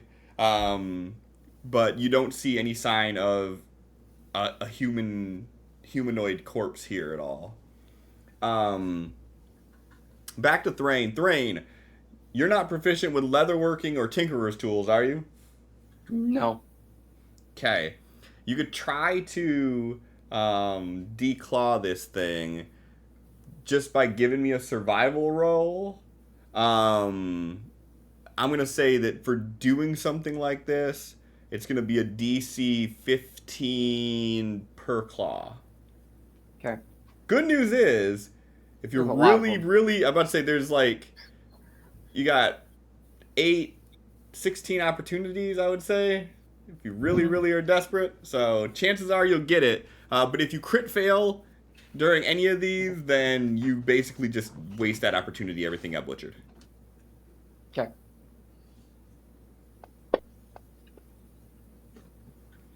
Next claw. Okay.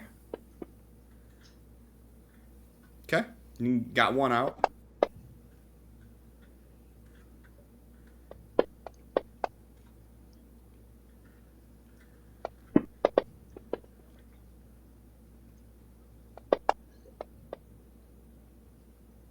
All right. So yeah. So, but here's the thing, though. Before we get into this is gonna take time to do, right? Yeah. How many minutes do you think it takes to get a claw removed? Say 3, 5. 5 per. Okay. Yeah. So, are you guys all gonna wait around for 5, 10, 15, 20, 25, 30 minutes or a half hour for Thrain to keep breaking I'm gonna- toenails?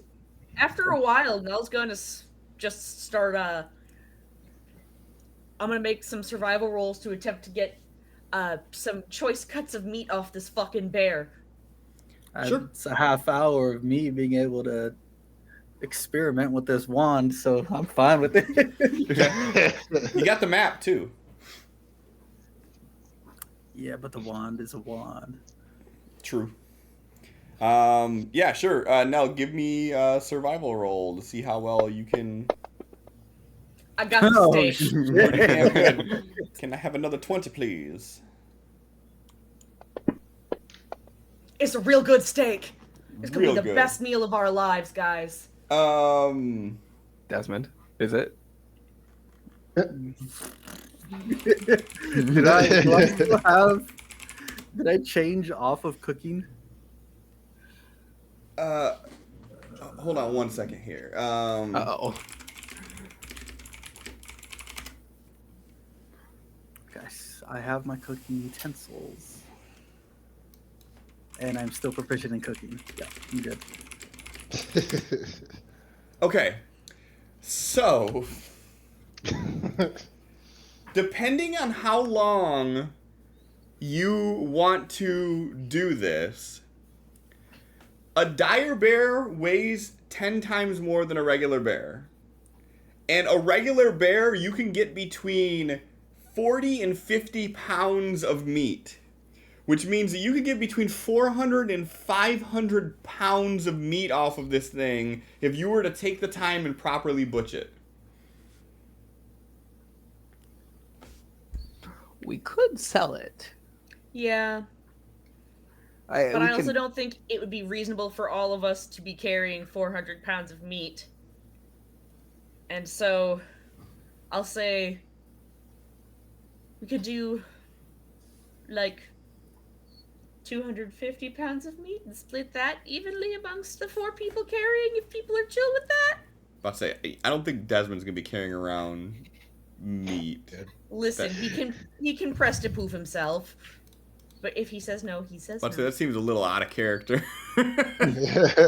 Yeah. So how much carrying weight can everybody actually carry here? I can carry 60 more pounds. I cannot evenly do that with 250.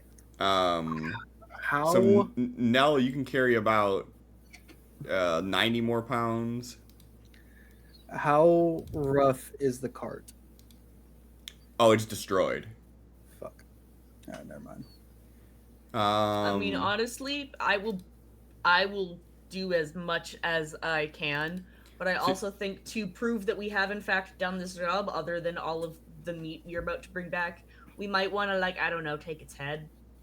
What How do you much think does it's its its head claws? weigh? Okay, I guess true. Yeah, that works.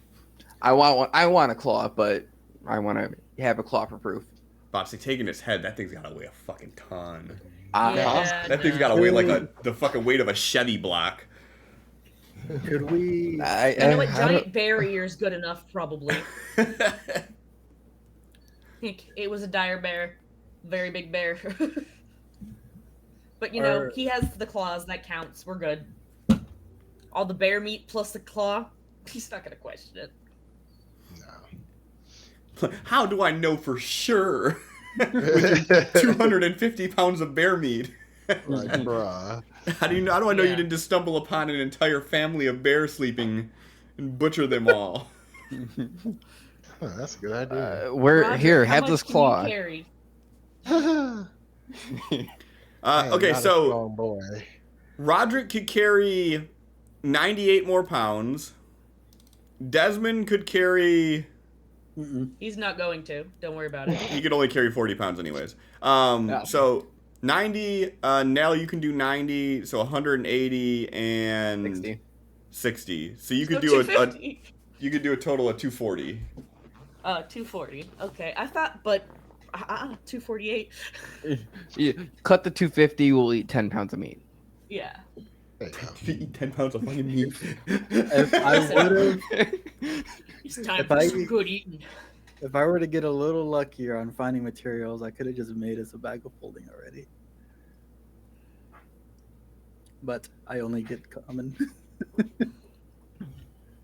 How are any of the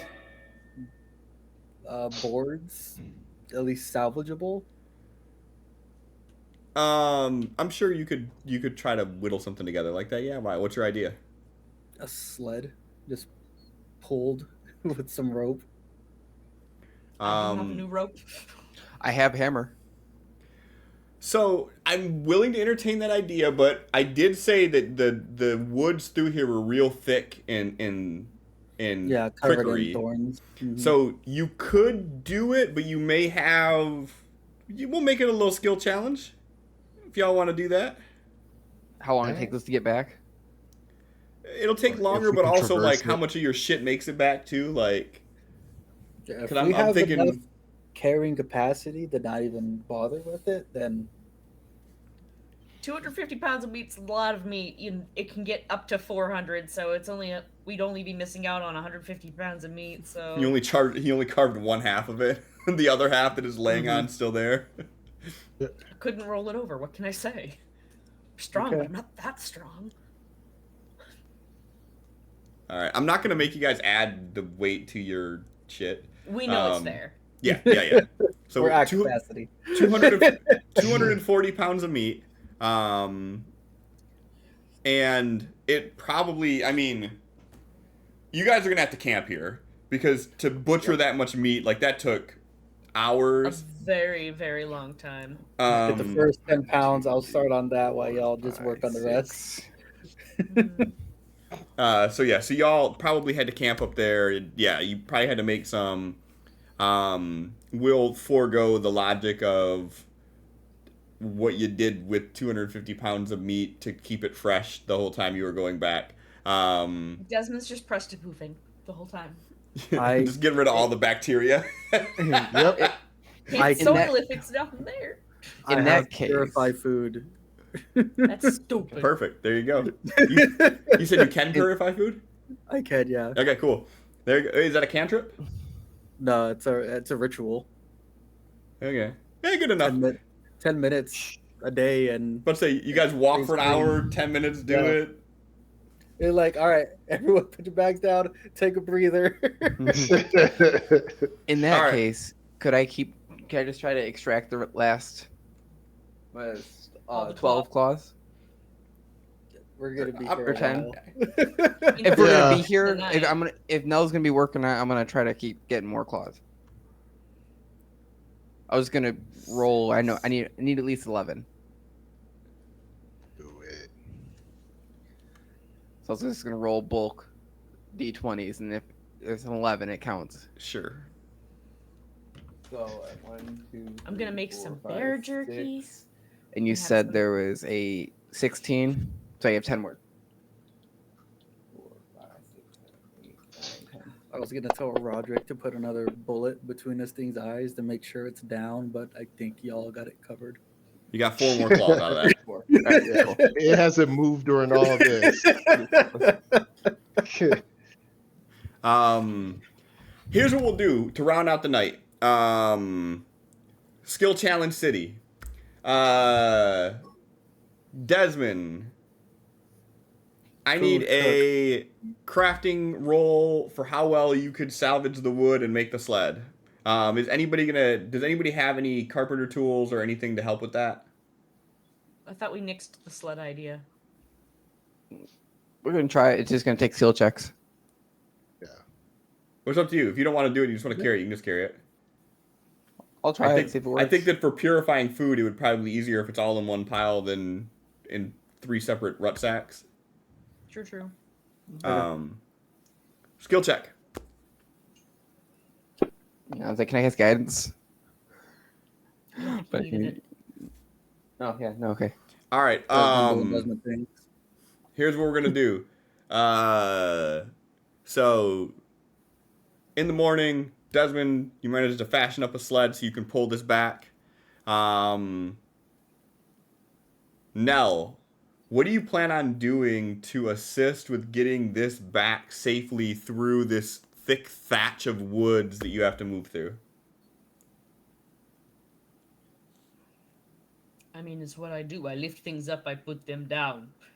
I take the brunt of the weight as much as I can. Sure. Give me an athletics roll. Guidance. Sure. Thanks, Yeah. bro. Oh, no. You gave it to yourself, but that's fine. It doesn't work. So- It doesn't automatically have it at D4, so Oh. it's just the fact of casting it.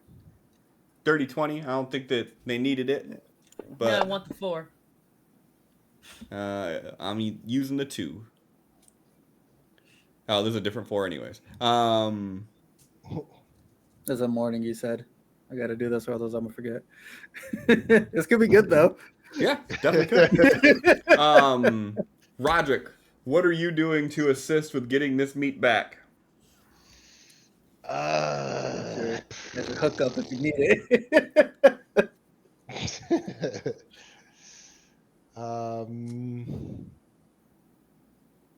And I'm not going to let you use perception. Fuck.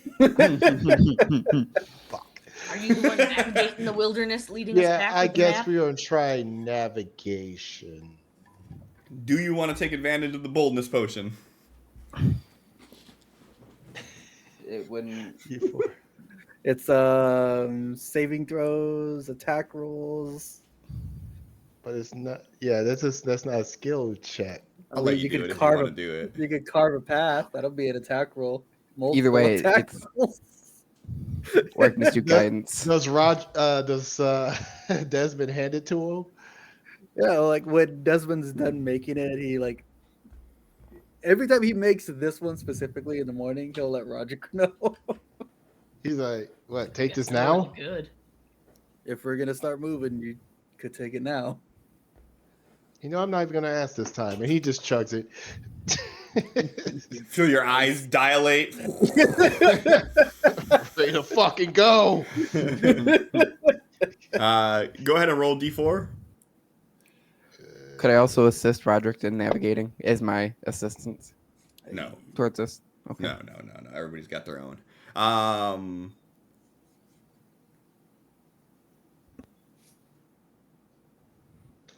So go ahead and do whatever skill you're going to do, +3. Perfect. So, Thrain, no pressure. But if you fail, you guys fail. What are you doing to help get everybody get all the meat and everything back?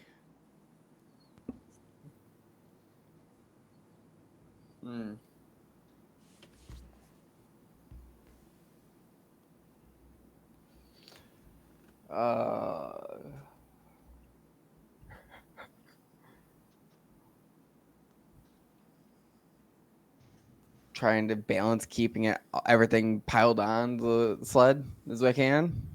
Okay, what skill are you going to do with that?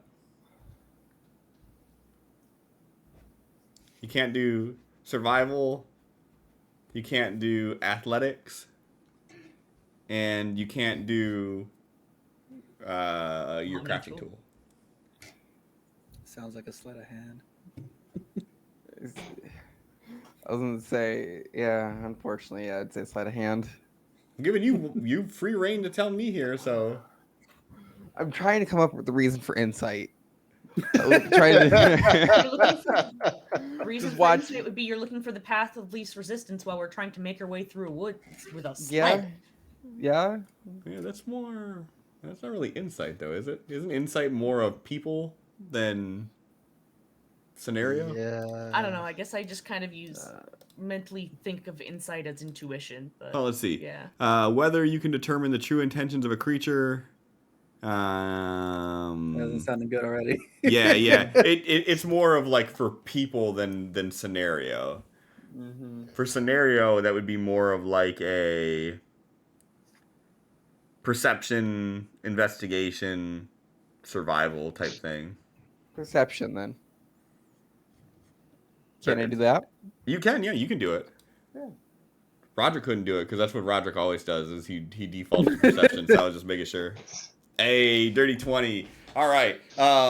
So takes a little bit longer than it took to get there, but you all make it back. And you have this giant makeshift sled you're pulling behind you with this just small, like 1.5 thrain of bear meat, just stacked up on there, and and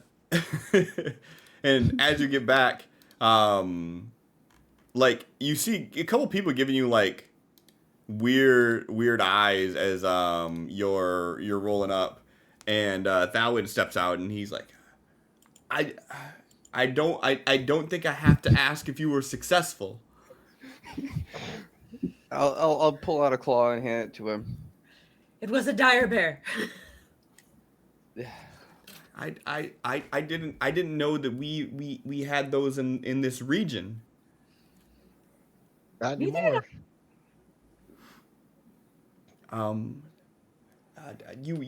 You all don't look much worse for wear, at least, thank the lords.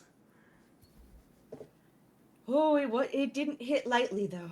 Luckily, we were able to rest up. And, I don't know what you're talking about. I didn't feel a thing. Nell tosses him a look. Well, I really appreciate you taking care of this. Do you already have plans for that meat? The idea was to sell it, but you're more than welcome to. I mean, it took many of your animals, so I would not be opposed to giving you a portion. I would gladly buy some from you. I don't think I need quite that much. It's open to the Yeah. town folk if they want some. Yeah, we're looking to sell. I spent all damn night butchering it. What would you say is a fair price? Cliff, I don't know enough about the economy. Silver per pound. Like so Silver for like 10 pounds. so like a singular meal, um, a squalid meal is 3 copper, a poor meal is 6 copper, a modest meal is 3 silver, a comfortable meal is 5 silver, wealthy is 8 silver, and aristocratic meal is 2 gold. So, that being meat, it's kind of rare meat. So I would probably say somewhere around the 5 to 8 silver per pound. Let's do 6 silver per pound. Would you be fine with sparing 10 pound? Whatever you would like. We can see if anyone else in town would like some too, and I think that it would be almost a celebration to eat the creature who ate our livelihood. As morbid as that sounds. Yeah, you gotta get at least something out of it. Mm-hmm. I don't know if you would want it, but I did extract a few of its claws. That could definitely come in handy. What would you like for that? Nell's Nothing. gonna want one of those. Nothing. He'll just hand him a claw. How much? How many of those do we have? 6, now 5. 6? Ooh, we could get like a. Yeah, I was about to say, I want Desmond to make daggers out of those. Yeah, we could have like matching daggers for the party. Could would that be a Thrain thing or a Desmond thing? Well, Desmond can literally do everything. Well, I'm smithing. Would that be smithing? I mean, I'd be shaping it into a dagger. I mean, I could see. I could see leatherworking, tinkering, or smithing with that. I would probably allow any of those. Okay. Let's do a leatherworking smithing collab tonight. All right. I'm down for it. You do the handle, I'll do the blade. Yeah. Nell, give me a D6.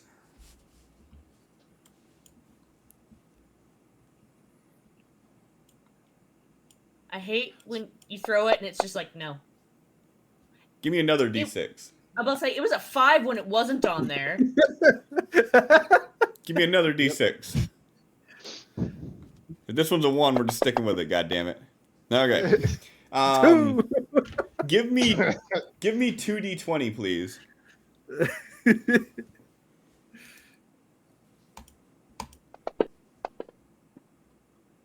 All right. So they will buy a total of 15 pounds of meat off of you all. How much so- should we bring back? The 10 pounds that what's-his-face just bought? No, that's total. What's his face is included in that. Maybe I shouldn't include what's his face. We'll say 25 pounds. That makes sense. So we'll say 25 pounds total at 6 silver each. So 150 silver or 15 gold. And then also your payment of 50 gold for the job. So 65 gold in total. Hell yeah. And Wait, we're getting paid? is Desmond Right? gonna divvy up the platinum? Yeah. Okay, then I'll just do it all at once. Should I though? I don't know. Honestly, it wouldn't really be very much like Desmond to have kept it. Well, we actually completed our job this time, so. But, like, to keep all of it, I mean. Like, Yeah. usually he's like, no, you guys can split it. I don't need a portion. It looks like there's So 1 platinum and 1 gold. I'm about to say extra. there's- Desmond's gonna pocket that. okay, Because I have been struggling for money. I've been living off of 1 gold for the past like 6 sessions. go ahead and just manually add those, please. I was bouncing, like I got as low as 2 gold, 5 silver. I'm sitting here like, I'm okay. I got this. I've been So you on guys that still for have so long. 215 pounds of bear meat. All right, so I guess we're going to, on our way back, have to. Hang on. Do you have any? I'm gonna ask. I need the map. Where's the map? I unshared it somehow. I was about to say I had it open a little bit ago, and then it Yeah. just left me. Hold on. Why the fuck did it just open up this time? Did that open for everybody? Yeah, Yes. I did. Unshare it, reshare it. That was great. Maybe unshare it with everybody, and then share, and then force everybody to look at it. Motherfuckers. Like try that with the bear battle. See if that No, works. Unshare. no. Okay. We're not giving it the satisfaction of that. No. I'm gonna ask Ballowin, do you have any carriages here? Because we have our horses, right? Yes. We do have 4 horses. We could do this. Do you have any carriages here for purchase? The only one that I would have would be the one that we use for bridling the cattle in. I assume that it would be a little too large for your horses. I see. Don't you underestimate Parsnip. They'd be nice to Parsnip. He's a good boy. If you want to try to make it work, we could sell it to you. Because do our horses? They can carry stuff, can't they? Easier than we can. Yeah. Of course. Yeah. Never mind. We'll take care of it. That's fine. It's not we like don't wanna we're take your walking own- with all of this the whole time. Yeah. Yeah. We don't want to burden you by not having that. The burden would be more of your pockets. We would have to get full value for this, so we would have to sell it for 100 gold. Yeah. Never mind. Thank you, though. So what do you guys think? We swing into Windpoint on the way back to Durian? Just Try some more. So we can sell it, because we're going to be right beside it. Yeah. Yeah. Yeah. How often can you purify this stuff? Whenever. Well, and is it like fresh Definitely. after that? Mm-hmm. Cool. All right. I make sure that everything I eat is always purified and clean.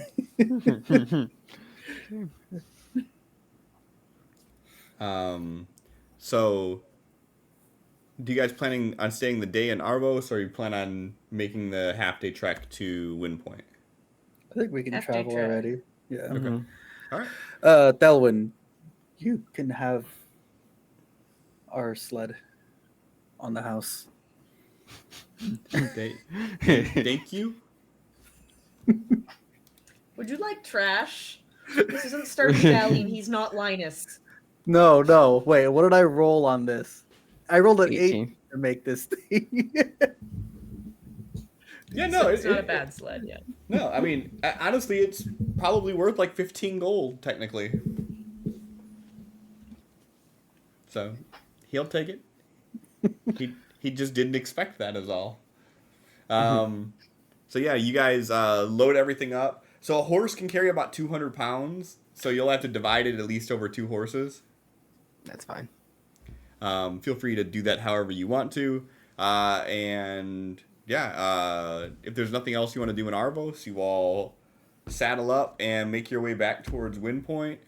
And with you heading west, as you guys get to the bridge and cross the river, the sun's starting to set over here, and you have this nice warm glow at your front as you all trek on to Windpoint.